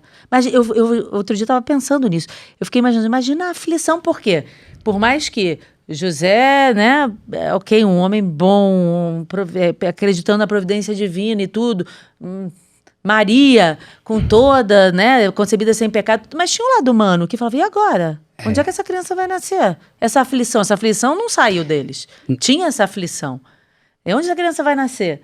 Você já imaginou em cada porta que o sujeito bate, com a mulher grávida? E a humilhação também, né? E o cara diz, olha, aqui não tem lugar não, amigo, vai pra próxima. Não, e a responsabilidade dele sabendo que de quem era o filho? Que ela tava pra dar luz. Exatamente. Ainda, gente, vocês não estão entendendo que é filho de Deus que está aqui, não. Ele não podia fazer isso. É o peso que estava sobre os ombros de José, né? E ele, como homem, responsável por aquela família, responsável em proteger aquela família, aquela mulher, aquele bebê. Herodes. Olha. Sem caminhão, sem passando em Nazaré para pegar os móveis, indo com a roupa do corpo, exatamente, com as malas que tinham não tinha berço, mesmo. Não tinha a malinha da maternidade, não tinha nada. A roupinha do bebê, imagina, a roupinha do bebê, vamos separar bonitinho. Não tinha pediatra. Não tinha nada, gente. Exato. Não tinha sala de parto. E ele aflito, falando assim, gente, eu não tô conseguindo um lugar pra minha mulher ter o nosso filho. Ele ainda tinha que olhar pra Nossa Senhora e falar, fique calma, vai dar tudo certo. Imagina, ele tem que falar isso. Eu vou arrumar um lugar, fica tranquila. E por outro lado, ai meu Deus do céu, arruma aí, Senhor, arruma aí. Não, e eu vejo São José, ele é realmente um exemplo de homem, né, de provedor, de pai, de tal maneira em que ele olhando para aquele que é a provisão do universo, a providência em pessoa, tudo foi criado por ele, sem ele nada foi feito. Ele é o dono da prata, deitado numa manjedoura. Pois é. Ele José não deve ter entendido muito não, né? E José olhando para aquela criança e fechando os olhos e falando com Abá, falando com Deus, falando com o grande El Shaddai. Vamos conversar sobre o nosso filho. O poder de José. Só 2 pessoas rezam assim, só 2 pessoas oram assim, só 2 pessoas conversam com Deus assim. Vamos conversar sobre o nosso filho. Gente, olha isso, vamos conversar sobre o nosso filho. Não é assim, olha, o teu filho está aqui, não. É o nosso filho. A grandeza do mistério da encarnação de um Deus que quis ter mãe e pai.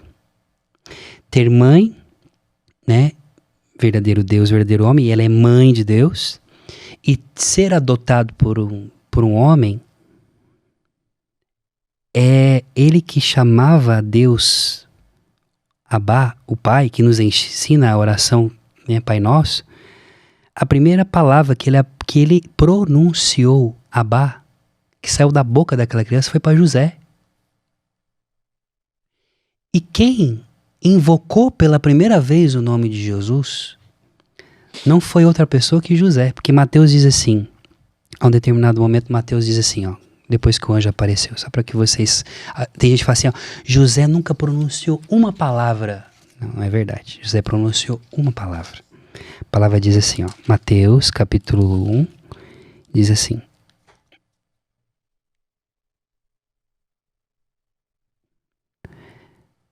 o anjo aparece e diz para ele, né? Ela dará à luz um filho e tu chamarás com o nome de Jesus, pois ele salvará o seu povo dos seus pecados. Aí o anjo diz, né, sobre o profeta, eis que a virgem conceberá, dará à luz um filho e chamarão de Emanuel. José, ao despertar do sono, agiu conforme o anjo do Senhor lhe ordenara e recebeu em casa sua mulher.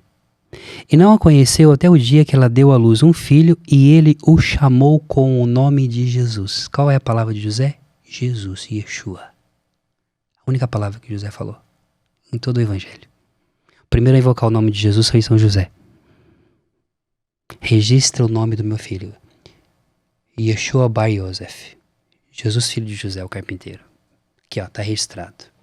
Então, só se eu chamo o nome que tem poder acima de todo nome, foi esse homem silencioso, responsável, terror dos demônios, que ao escutar a voz do anjo, o chamou pela primeira vez e registrou o nome. Depois de falar Jesus, não precisava falar mais nada, né? Não. Já falou tudo. Ó, ele falou tudo, simplesmente. Não, José é impressionante. Ele é. Impressionante. Só falou uma palavra. Só uma palavra. Que está descrito em todo, só né? Uma, só isso. Basta uma só palavra e você é salvo. Qual é a palavra? Jesus. O que significa Jesus? Yeshua, Deus salva, me salve. Acabou. Não precisa mais nada. Está contido todo o mistério da salvação naquela criança, naquele nenê. Que os anjos cantam, adoram, gritam lá fora. Nasceu para vocês um Salvador. E aí São Francisco, ele tem uma teologia linda, franciscana, que eu amo muito. São Francisco, ele fala que existem 2 madeiros, 2 lenhos, que nós jamais devemos separar. O lenho da manjedoura e o lenho da cruz. Cristo já nasce deitado numa madeira, na manjedoura, na cruz. Já nasce, na visão do presépio, em uma gruta. A gruta do presépio e a gruta do túmulo. A luz que está na gruta do presépio, a luz que vai estar na gruta do túmulo. Se brilha aqui fora para os pastores que vem o anjo anunciando, e essa luz brilha também através da estrela de Belém para os magos, Cristo ilumina as trevas da morte. Isso é muito lindo, isso é lindo demais. É toda ligação, desde o nascimento, de tudo. E aí, a gente falando do nascimento de José, aí vem os 3 reis magos. Uhum. Que toda criança chama de 3 reis magros. Os magói. Impossível. Todas as crianças falam dos 3 reis magros. Uhum. Os 3 reis magos, eles chegam levando 3 presentes. Sim. E é interessante você explicar a simbologia do ouro, do incenso e da mirra. Que é entregue ali para o menino Jesus. Eu, quando era pequena, imaginava primeiro que eram os 3 reis magros, imaginava eles magros. Magros. Magros. Não, falavam magros. Sempre, reis toda magros. Criança fala reis Sim. magros, né? Mas também, depois que eu entendi que era mago, eu pequena, eu imaginava eles, tipo magos mesmo, bola de cristal. Olha isso, né? Porque quando fala mago, a gente imagina magia. Sim. É porque a palavra magói, em grego, é sábio. Então, na verdade, seria a palavra certa, sábios do Oriente vieram encontrar Jesus, não magos, né? Sábios. Eles eram sábios porque conseguiam, através da ciência, ler, né, nos astros o futuro, enfim. Então, eram sábios. Na verdade, era de sábio, não era de mago de magia, não, né? Sábios. Magói vem de sábio. Uhum. Então, você tem aqui, primeiro, esta realidade de todos podem se aproximar de Jesus. Os pastores e, né, os sábios do Oriente são os povos antigos, 3 povos. Então, você tem Gaspar, Melquior e Baltasar, que representam as nações. É meu ou Beu? Melchior. Melchior. Meu, com M de Maria. Com M de Maria. M de Maria. Gaspar Melchior. Eu falei antes Belchior, quase que eu falei o cantor. É meu, é com Melchior. É Melchior. Gaspar, Melchior e Baltasar, né? Da onde que eles vieram? Conta aí pra gente.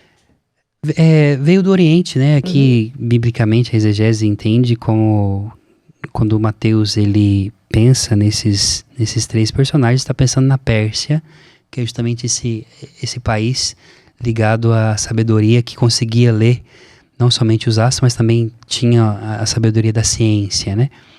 Mas os nomes que nós temos é uma tradição tardia, não eram... não necessariamente eram esses. Tinham que dar um nome lá para eles. Exatamente. Mas os presentes, né? Ouro, que representa a divindade. Eles reconhecem que Cristo, ele é Deus, então as nações reconhecem o Deus que nasce em Belém, diferentemente da maioria ali daquela cidade que não reconheceram. Precisou de gente, muitas vezes de fora, ver aquilo que tem dentro de casa, né? Que não se dá valor. O incenso, isso é normal acontecer, né? Sempre. Pois é. O incenso, que representa a oração, a adoração, né, que as nações oferecerão a este Deus feito homem, a esse menino. E a mirra, que representa a paixão. Se usava o óleo de mirra, tanto mirra e aloés, foi usado para poder depois ungir o corpo de Jesus para a sepultura. Se usava esse tipo de... E também representa... É uma erva muito amarga, que é a erva da paixão. Então ele é Deus, pelo qual as nossas orações serão aceitas, mas nele também estará toda a nossa amargura, pelo qual ele assumirá. Né? Fico imaginando José e Maria recebendo esses presentes e tipo, mas mirra? Eles não sabiam o que ia acontecer. Era perfume, ali. Né? Podia ter vendido, pensamos assim, dá para vender e ganhar um dinheiro, vamos dizer assim, para o tempo que fugiu para o Egito. Para eles poderem se sustentar, né? Eu fico pensando também quando eles voltam e são avisados em sonho de não passar onde Herodes está. Exato. Né? Porque Herodes não parava. Desde aí o demônio já tenta, né? Matar Jesus. E quem é o anjo que anuncia, né? Que fala. O anjo que anuncia, a virgem, que chama Gabriel. E o anjo que fala com José, que fala para ele acolher, que fala para ele ir embora, fala para ele voltar, é muito claro quando não é a nomenclatura assim, um anjo de Deus, não, é o anjo do Senhor. Quem participou do nosso podcast especial sobre São Miguel Arcanjo vai lembrar que na tradição antiga católica, seja na parte de angelologia, o título de anjo do Senhor é dado a Miguel. Por isso que eu digo que São Miguel também é o anjo do Natal, porque ele é aquele que fala para José acolher a criança, ele que protege a criança fazendo ele fugir de Herodes, e ele anuncia quando Herodes morre. De novo, Miguel ligado à realidade da encarnação, ainda antes da queda do homem, e agora de novo no nascimento de Jesus. Por isso que Miguel está profundamente próximo a Nossa Senhora e aos filhos dela, né? E ao mesmo tempo o capeta anunciava o nascimento do Senhor, né? Porque Herodes vai perseguir os primogênitos. Exato. Porque o capeta já dizia, olha, vai nascer alguém que quer ser rei, acorda aí, maluco. E aí é o massacre dos santos inocentes. E aí ele mata tantas né? e tantas crianças. Todos os primogênitos. Aí ele botou uma data, né? Que nasceu entre aqui e certamente aqui. Herodes, por esse ato que ele fez, e não estou aqui para ser juiz de ninguém, mas possivelmente, depois de matar tanta criança, não se arrepender e não se confessar, o destino dele foi a quem o inspirou, né? Sim. E a arqueologia mesmo, até os próprios escritos, Flávio Josefo, contemporâneo, historiador, um dos primeiros historiadores judeus, assim, que nós temos registrado, conta da morte de Herodes, né? Foi uma morte muito triste, muito sofrida. Ele morreu comido, como seu filho também morreu comido de vermes, mas ele ficou com uma úlcera muito grande, segundo Josefo e alguns outros historiadores, na perna, que foi crescendo e foi criando bicho. Ele morreu gritando com dores horríveis, né? Ele que criou todo um monumento, né, o Herodion, que está em cima lá em Jerusalém, né, e depois também tantos monumentos grandes como o templo também. Um homem que morreu gritando, desesperado de dor, sem esperança nenhuma. Esta é vamos dizer assim, o fim daqueles que tentam contra a vida de crianças. A gente fez um podcast aqui, né, com o professor Edmilson Cruz, e eu lembrava da morte de Voltaire. Voltaire, né, o pai do iluminismo, Sim. também teve uma morte horrorosa, gritando dessa forma assim, que aí ele tinha momentos que ele era tão contra a igreja, tinha momentos, quem não assistiu vale a pena assistir esse episódio, mas que ele tinha momentos de lucidez, como se fosse lucidez, que ele falava, eu quero um padre, eu quero conferir. Ninguém acreditava, porque ele era tão contra a igreja que eu falava, tá delirando, tá delirando, imagina. E que ele morreu gritando, foi horrível, uma morte Sim. horrorosa. Mas essas pessoas que são, vamos dizer assim, iluminadas pelo capeta querem o quê, né? Pois é, porque Satanás também, ele se disfarça de anjo de luz, mas pois ele tem a própria luz, não tem a luz de Cristo. A diferença entre os demônios que buscam as suas próprias luzes, mas não possuem a luz verdadeira. Exatamente, só enganando. Porque as pessoas elas têm um conceito de canonizar morto. Uhum. O sujeito morreu, foi assim, completamente desnorteado na vida. Fez absolutamente tudo o que ele quis fazer de errado. Atentou contra Deus com coisas gravíssimas. E o sujeito mostra e diz assim, não, que lindo, ele foi pro céu. É um romantismo. Gente, é igual quando você vê um velhinho, todo coitadinho, na cadeirinha de roda. Quando você vai ver, foi um baita de um canalha a vida toda. Eu gosto daquela frase, os canalhas também envelhecem. Sim. Não é? Bom, a gente quer que o canalha se arrependa, que o canalha medite sobre tudo que fez. Tem esse momento, né, de arrependimento para poder se salvar. Mas tem uns canalhas que aí tá lá velhinho, você tá lá vendo todo velho, ai, que bonzinho, que fofinho. Camarada. Uma vez eu fui num asilo visitar, na época, jovem, na época ainda era jovem da renovação, assim, fui visitar com o nosso grupo. E tinha lá uma senhora, uma fofa, linda. E os filhos não iam visitar ela, neto ninguém ia visitar. Falei, nossa, mas coitada dessa mulher, né? E quando eu fui perguntar, de fato... Tem história. Tem história. Se tá ali, tem história. Se tem placa, tem história. Exatamente. Uma pessoa que tem família e ninguém da família vai visitar... Algo estranho tem. Ela não deu amor para aquelas pessoas, porque é impossível você dar amor e não ter um membro da família que fale assim, poxa, eu amo aquela pessoa. Claro que pode ter exceções, né? Sim. Claro. Mas como regra, é um negócio que se o cara plantou vento, vai colher tempestade. Vai colher tempestade. Se plantou amor, vai colher amor. Não tem como você plantar uma maçã e colher uma laranja. Né? Isso não quer dizer que a gente não é misericordioso, que a gente não vai acolher as pessoas, né? Mas que há muita gente que não quer se emendar de jeito nenhum. Como Nossa Senhora de Fátima fala, né? E no último instante, depois de morrer, as pessoas canonizam. Nossa, era tão bom, era tão maravilhoso. Olha, não era não. É bom que se reze muitas missas pelo sujeito.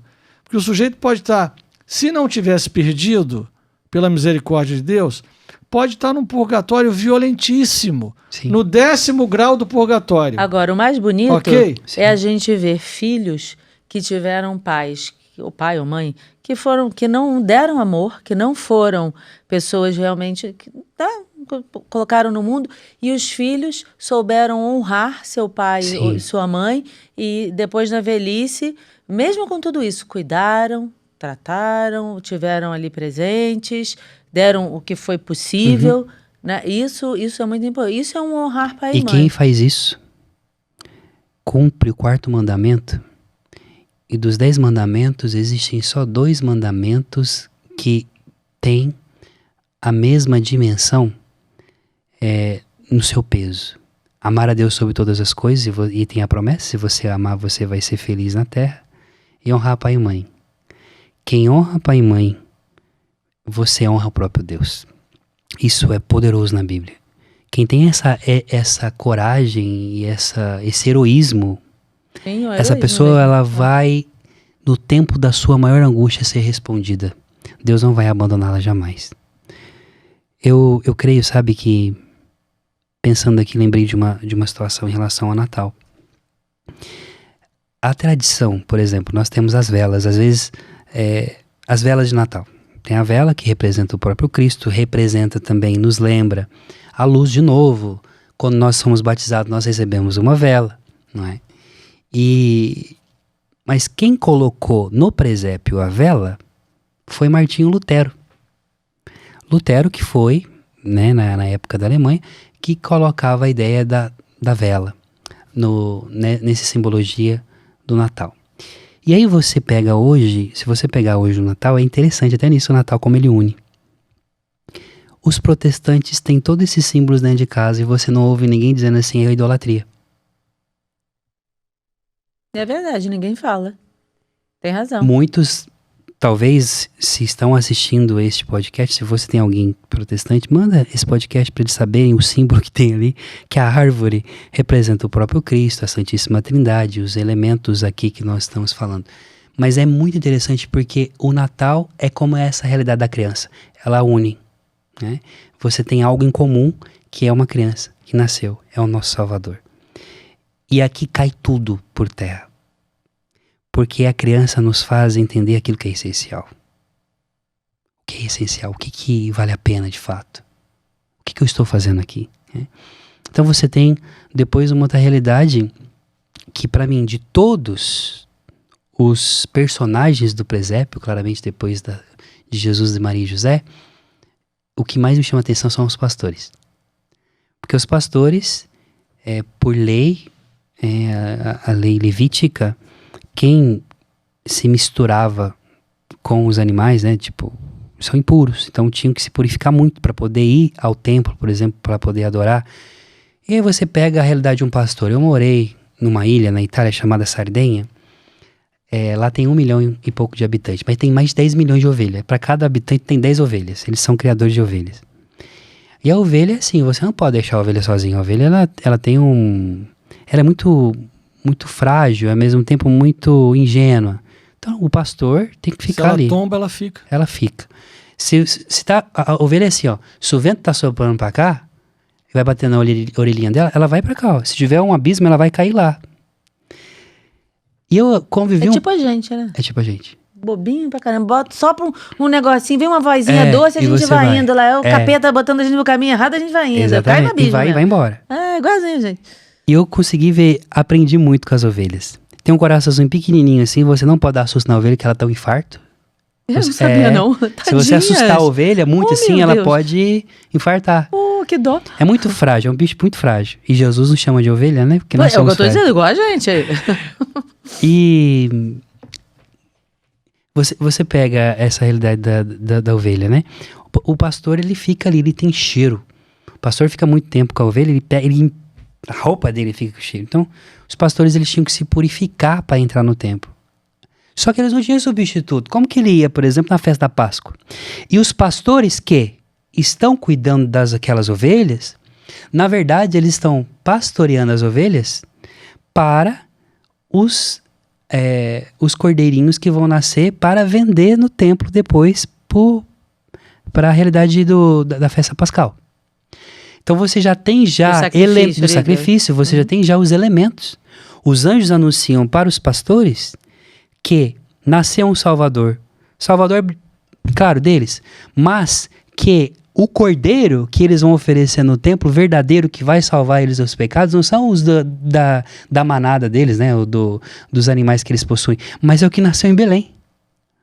Ele é o cordeiro, já está apontando para o cordeiro de Deus que tira o pecado do mundo, o nenezinho.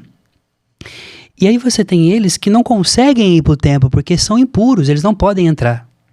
jamais poderiam entrar no santo, ali diante do Santo dos Santos e receber a aspersão do sangue que cairia sobre as suas roupas brancas, porque nem roupa branca eles têm, que era um povo pobre. O anjo do céu se volta para eles. A luz ilumina eles. Deus fala com eles. É o Senhor que é o santo dos santos, que a quem o sumo sacerdote tinha que se purificar 7 vezes, oferecer sacrifício para poder entrar e pronunciar um nome.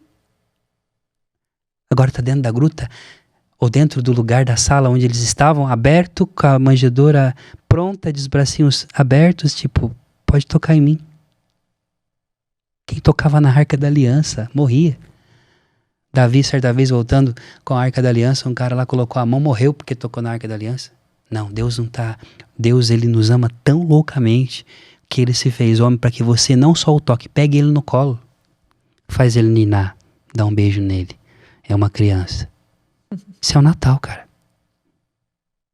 Bem diferente do Natal que é difundido. É da hora, né? É muito bom. É lindo ser católico. É lindo ser católico.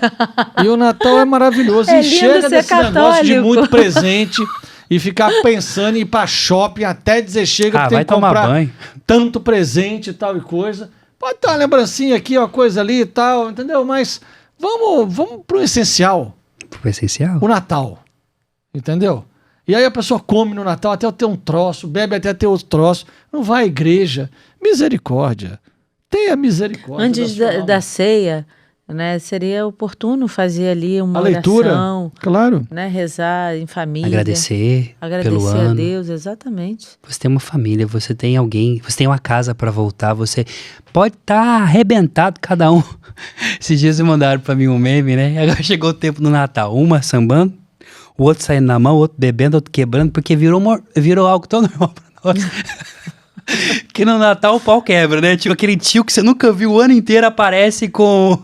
Aí faz uma piadinha sem Faz uma graça. piadinha sem graça. É pra ver ou pra comer? Aí chega o primo, O tio do a prima louca que chegou com arroz cheio de uva passa. Você não aguenta mais. Tem sempre a pessoa que leva o arroz com passas. Olha só, eu vou defender as pessoas que levam arroz com passa. Só você, Bertaldo, ninguém Arroz com maçã? Não, com maçã não acho não. Maçã e... Não, mas olha só, eu gosto de arroz com passa. É horrível. Ué, eu, hein? Quem que inventou arroz com maçã? Ou então aquela Tem um significado, salada porque... de batata com maçã. E maionese? Panetone. E maionese? Então, aí faz aquela salada de batata com maionese, aí taca ali maçã e Toca taca ali maçã na passa. maionese, é. Não, aí- Ainda bem que eu não posso comer maionese. Aí você vende um rim pra comprar um Chester, comprar um peru. Aí bota cravo no chão. Por que bota cravo no chão? Da onde que inventaram essas Não coisas? sei, inventaram de Não, botar e depois uns o cravos. peru é aquele negócio seco. Não tem... O da minha casa, que faz da minha casa, não fica seco Não assim, fica, não. não? Não, Fica a gente igual. tem uma técnica lá que ele fica molhadinho. No passado tava bem molhadinho. não, Tava desce assim. rasgando assim o negócio assim, ó. Aí come junto com maionese ainda e desce mais ainda. Não, e o pêssego? O peru? Eu adoro comer com fruta, eu como com fruta o ano todo. Eu como com fruta o ano todo, o ano inteiro. Gente, eu adoro comida de Natal, tá bom? Eu gosto. O peru que eu faço lá em casa é molhado, não é ressecado. Graças Reúne Deus. a família e cada um traz um pouco, aí traz. Pô, chega dia 31 de dezembro, você tá comendo ainda comida do Natal, velho. Eu queria lembrar vocês sobre a rabanada. Fica Nossa. sobrando. A rabanada pingando gordura. Fica sobrando só pra Nossa. semana Não, depois. mas a gente faz o enterro dos ossos no dia seguinte. Não é no dia seguinte, é uma semana. Não, é a semana inteira comendo. É uma semana. E, não, e aí o peru já não tá mais nos ossos do peru. Ele já é aquela coisa fatiada que botou no Nossa. taco. Você tira, né? Você tira, Aí desossa. tá gelado no dia seguinte. Não, fica gostosinho, eu Não, gosto. aí... Pô, aí fala aí, isso não, gente, aí, é assim, bom. Não, peru é uma coisa. Aí você chega... O que você comprou aí? Comprei um Chester. O que é Chester? Primo do peru. Um frango, velho. Um frango cheio de anabolizante, um negócio grosso, grande. Chester, nome bonito, chique. É só ir na padaria e comprar um frango daquele negócio que roda mais gostoso. De padaria girando. Ah, não, gente. Vamos enxequetar o negócio. E né? o bacalhau espiritual? Qual que O bacalhau espiritual. Sei, todo ano chega lá em casa um bacalhau E espiritual. você come pra caramba, que é uma Quem delícia. é? Sei, Quem tem, não é não. um Não, a minha mãe faz o bacalhau é uma delicioso. papa de bacalhau. Não é papa de bacalhau. É o quê? Olha, eu vou mostrar esse podcast pra minha mãe. Ela vai ficar magoada com você. Não, eu adoro a papa de bacalhau. Não é papa de bacalhau. O que tem? Nossa, gente, ó, descambou aqui, desculpa. Nós já estamos vivendo o Natal antes do tempo, ó. É um bacalhau. E vai dizer que você não gosta de rabanada? Ele não pode rabanada. Não, mas Aí eu posso rabanada sem leite. A gente faz a rabanada pra ele sem leite. Porque Sem ele tem leite, intolerância a à lactose. turma ué. Uma rabanada quentinha, Sabe o que é uma recém-feita. rabanada sem leite? É um pão com manteiga e... Não é manteiga, não. Não, manteiga não, com sal e Não, canela. Mentira. Que sal, Bertaldo? Bertaldo tá viajando. Açúcar e canela. Não é isso. Não? Não. Eu não sei Porque a ingrediente, rabanada, não, cara. você pega o pão, você tem que botar no leite. Não. E aí, e A depois minha que bota ela no fica ovo. molinha, você passa no ovo, né, lá que você A bate. minha vai direto pro ovo. Então, dele pula a etapa do leite, mas você come e fica gostosa. Deixa de ser Fica uma linguaruda. delícia. Mas engorda. Ah, engorda mesmo, aquele negócio Engorda. que você bota na fritura. Aí faz na air fryer, faz no forno, não fica bom não. Aí Tem que fica ser- dura. Aí que fica dura, bicho. Tem que ser da fritura. Gente, vamos voltar pro podcast. Vambora, que voltar nós pro que fomos interessa. A gente vai pra comida, a gente tá com velho. fome. Não, Que bom. peraí, só uma coisinha. Pelo só uma menos vocês coisinha. estão gostando. Escrevam nos comentários aí se vocês também... O que vocês vão preparar pro Natal de Pra vocês? ceia, Pra né? ceia. Ô, Kênia, e aquela cerejinha? Aquela é gostosa. Aquela é Qual? gostosa. Aquela de chuchu? Não, a cerezinha. Cereja mesmo, umas cerejas gostosas. Todo ano a gente ganha. A gente ganha uma Nosso querido caixa amigo deliciosa. Joaquim. Obrigado aí, seu Joaquim. Deliciosa. Deliciosa. São as primeiras cerejas Mas colhidas não especialmente. vende no supermercado. No Chile, elas sei lá são- onde. Elas É um são, negócio top. É top. Você vai- Elas são top. É, negócio chique. Vocês são eleitos entre, Eleitos, entre eleitos. o povo da nação, porque a gente Isso. compra amor lesquino, aquela de chuchu mesmo, de lata, de balde, assim, pra poder fazer o Não, bolo. A que nossa tem. é uma cereja especial. Desculpa aí. Vinda do Chile. Acho que é entendeu? Chile, não é? Eu acho que é do Chile. Que delícia. Não sei do cais alto, não sei da. É um É negócio de um assim. local lá E que que não só colhe é uma vez por vendida, ano. tá? Não é vendida, não. Essa primeira colheita já vai para as Essa não pessoas dá pra certas. vender, não, que é muito cara. Então, olha, agradece ao Joaquim mesmo, porque, olha, Obrigado aí, seu Joaquim. que a maioria do brasileiro é moresquino, que chama? Vamos voltar aqui. Vamos voltar. voltar. Olha Quando nós só, vamos tava? falar do presépio. Nós já falamos do Não, presépio. vamos Fala. voltar falar do presépio, porque vamos falar quem criou o presépio, muita gente não sabe. Tá bom. Não? Acha o quê? Que quando Jesus nasceu, os pastores que estavam lá, vamos representar isso aqui, vamos fazer, e foi vindo de lá? Não, conta para as pessoas, né? O presépio nasceu com São Francisco de Assis. 800 anos depois. Não, 800 anos nada, mais de 800, 1.200 anos depois. 1.200 anos depois. São Mas você Francisco... teve uma ideia legal. São Francisco, ele... Francisco, ele é, assim... Não é à toa que de Francisco nasceu tantos filhos santos, né? O Vou Padre falar a palavra Pio. diferenciado, né? Ele foi diferenciado. o santo, como dizem aí os seus defensores, o que mais se assemelhou a Cristo, né? No seu modo da santidade, tanto que recebeu aí os estigmas, né? Mas São Francisco, ele amava demais o mistério do Natal. Tanto que tem nos fioretes, conta-se que em algumas celebrações, porque São Francisco, poucas pessoas sabem disso, mas São Francisco era diácono, ele era ordenado diácono, né? Então ele foi ordenado diácono? foi, São Francisco era diácono. É? Sim, se você for em Assis, você vê lá os paramentos ainda de Francisco. Eu fui e não vi. Não, ele a era gente diácono. viu, mas não se tocou. Ah, Ele Não era se diácono. tocou que aquela... Eu agora tô me lembrando, tem lá esticadinho. Sim. Que aquela veste é de diácono. É mesmo. Ele era Eu diácono, achava que era uma veste dele lá. Sei lá, queriam do que. fazer São Francisco sacerdote, mas ele dizia que ele era indigno, mas ele era diácono. E aí ele, uma noite de Natal, ele ali na Porciúncula, ele pega a custódia, né? E leva Jesus até a capelinha de Nossa Senhora dos Anjos, e os frades que estavam em volta, enquanto ele estava levando, viu o menino Jesus no colo de Francisco aqui, né? E Francisco amava muito o Natal.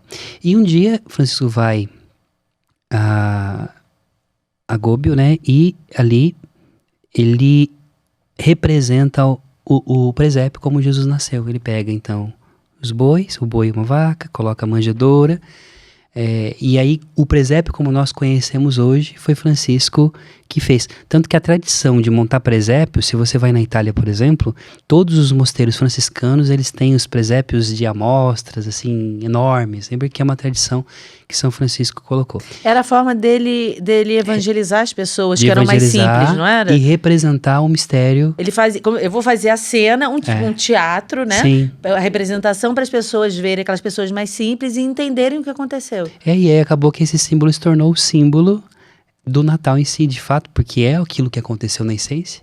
Ele é o primeiro a tirar o presépio de dentro da igreja para fora.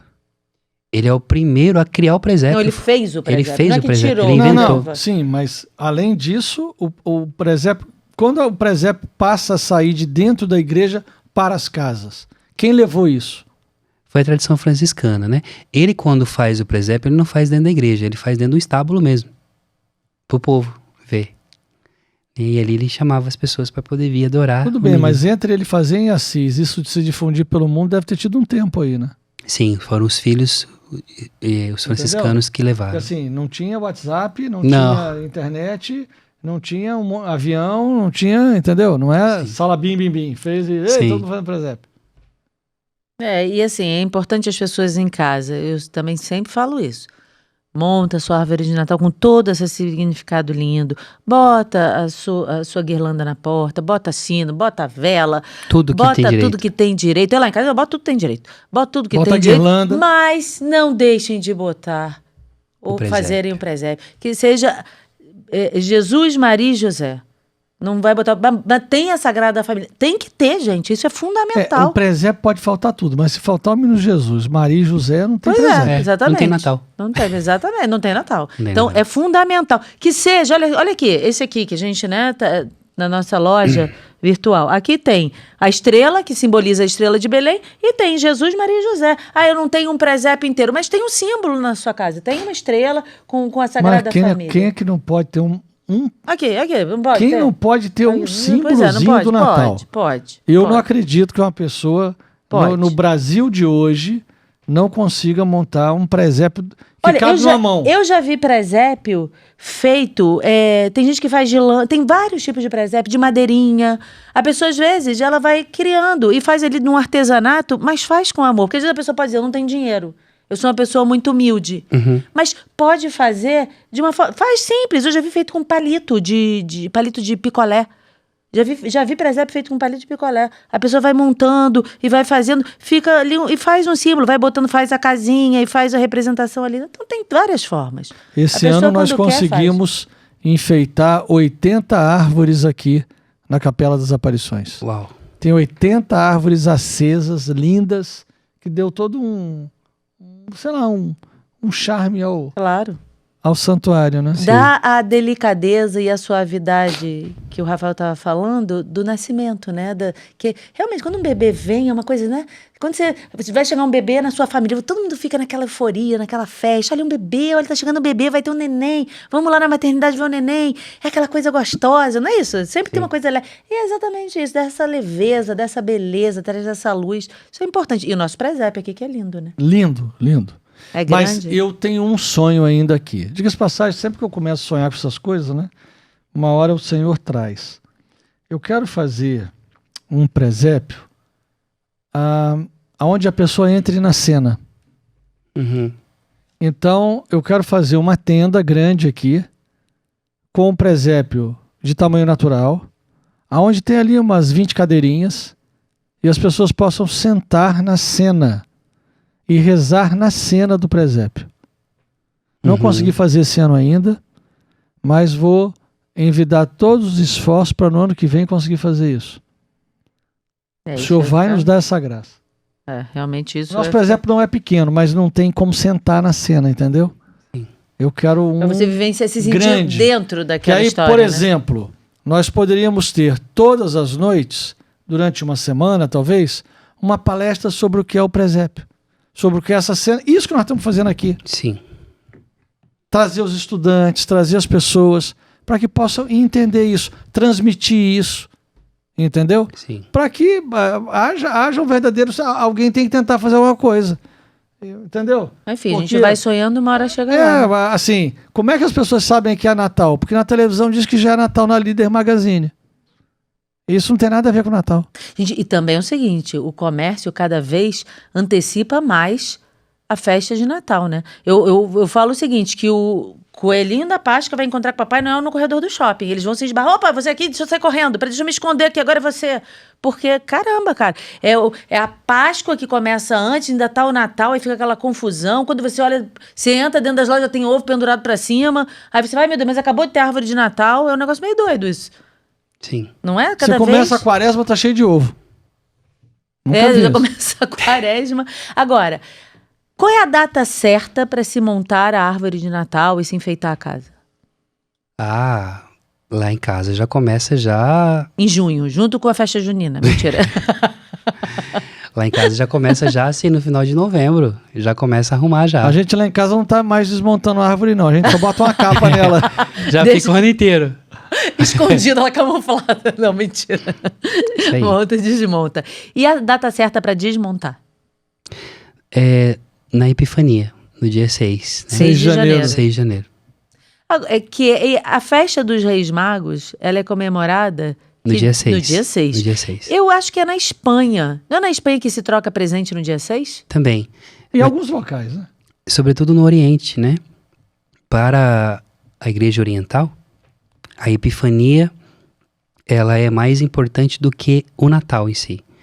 Porque na Epifania, a palavra apresentação, né? É o momento em que Cristo ele é apresentado ao mundo, né? Aquela realidade, porque tem a ideia de quando uma criança nasce, você não podia ir visitar o neném até um determinado tempo.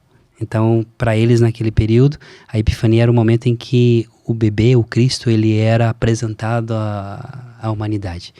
Mas isso aí é uma tradição antiga, mas para nós sempre foi o Natal mais importante. Mas eles dão presente também no dia 25, no dia 24? No dia 6. Não, então, no dia 24 não dão. Troca no dia 6. No dia 6. Eu quero dizer Por causa dos presentes dos magos. Esse ano nós vamos ter essas duas comemorações, então eu quero presente no 24 e no 6.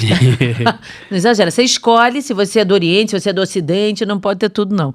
Tudo não dá. Tudo não dá, a gente escolhe. Né? Então vamos para a nossa tradição, que é a mais... O que o pessoal costuma fazer no Brasil, né? No dia 24 tem a ceia, e aí... Bom, a gente, né? Vai à missa, tem a ceia, depois a gente abre os presentes. É o que a gente faz lá em casa. Eu acho que todo mundo faz isso, né? Exato. E aí no 25 vai à missa, depois aí tem um almoço de Natal. Mas chega de meia, né? Vamos eliminar meias, quem ganha meia? Pijamas. Você ganha meia? E cuecas no Natal, né? Vamos eliminar. Nem ganha nada disso, tá, John? Vamos eliminar esse tipo de lembrança. Esse tipo de lembrança de meia, tudo é o povo da Europa que tá com frio. Aqui tem muito calor. Que dá um short de praia. Vamos eliminar essas coisas assim, né? Não, short de praia. O que eu te der? Você tá precisando de um par de meia. Que bom. Que se for uma meia com amor, pode dar, mas... Tá vendo? Tem que dar com amor, que é o problema. Misericórdia, né?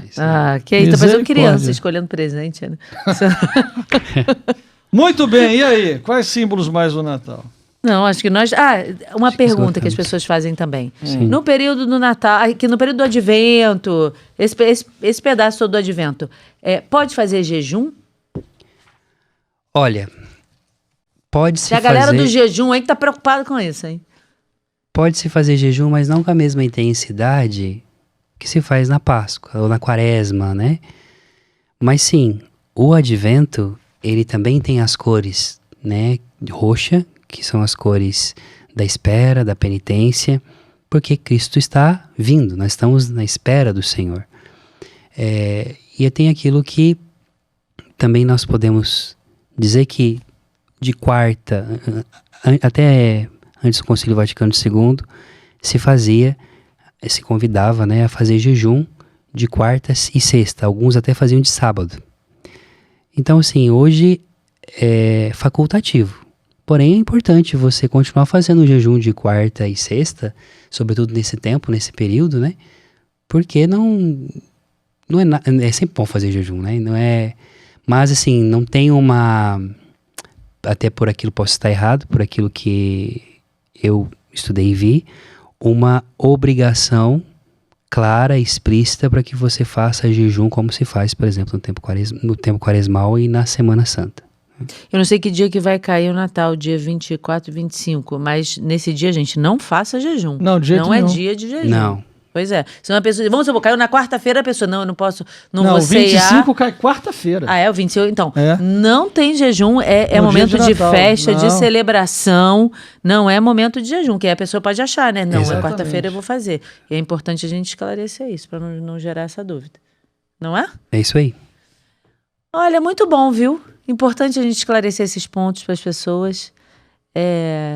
E ter muito claro o que é celebrar o Natal, da importância dessa festa, da importância da gente estar reunido em família, da importância de irmos à missa no 24, de irmos à missa no 25, de rezarmos antes ali da ceia em família, entendermos todos esses símbolos tão importantes que a gente deve ter em nossas casas e acolher Jesus de todo o nosso coração. É verdade. Amém. É isso. E, como eu gosto sempre da música, que às vezes expressa algumas coisas do coração, sempre no Natal eu lembro de uma música do Zé Ramalho, que chama, uma música antiga, vai chamar de velho não, hein? Eu não. Eu pensei que tu ia falar da Simone. Simone? Então é Não. Natal, e o que você vê... Ou então da Mariah Carey. Nossa, toda vez. Merry Christmas and Happy New Year. Não, essa aí não é dela, não. É do Zé Ramalho, É do Zé Ramalho? Eu que não sabia. chama Cidadão. Cidadão. É a história de um homem que ele veio do Nordeste e veio para a cidade grande, sobretudo em São Paulo, e aí ele começa a construir, né? A música fala assim: tá vendo aquele edifício, moço? Vai lembrar dessa música. Ajudei a levantar, foi um tempo de aflição, era 4 condução, 2 ir, 2 para voltar. Isso aqui é a vida de todo trabalhador. Hoje, depois dele pronto, olho para cima e fico tonto, mas vem um cidadão e me diz, desconfiado, tá aí admirado ou tá querendo roubar? Então ele vai cantando essa música, ele vai contando a realidade do nordestino e também daquele que não conseguiu, construiu tantas coisas grandes e hoje não pode entrar naquele lugar. Até um determinado momento que ele conta da filha dele. Minha filha inocente vem pra mim toda contente, pai, eu vou me matricular na escola que ele ajudou a fazer, e alguém disse, olha, criança com o pé no chão, aqui não pode estudar. E aí ele diz assim, tá vendo aquela igreja, moço, onde o padre diz amém? Aí eu chorando de novo com a música. Foi um homem emotivo. Pus o sino e o badalo, enchi minha mão de calo, lá eu trabalhei também. Lá foi que valeu a pena. Tem quermesse e tem novena, e o padre me deixa entrar. Foi lá que Cristo me disse, rapaz, deixe de tolice, não se deixe amedrontar. Fui eu quem criou a terra, enchi o rio, fiz a serra, não deixei nada faltar. Hoje o homem criou asa, e na maioria das casas, eu também não posso entrar. Eu espero que nesse Natal Jesus não diga isso sobre você e sobre a sua família. Amém. Amém. Isso mesmo. Depois dessa... Arrasou.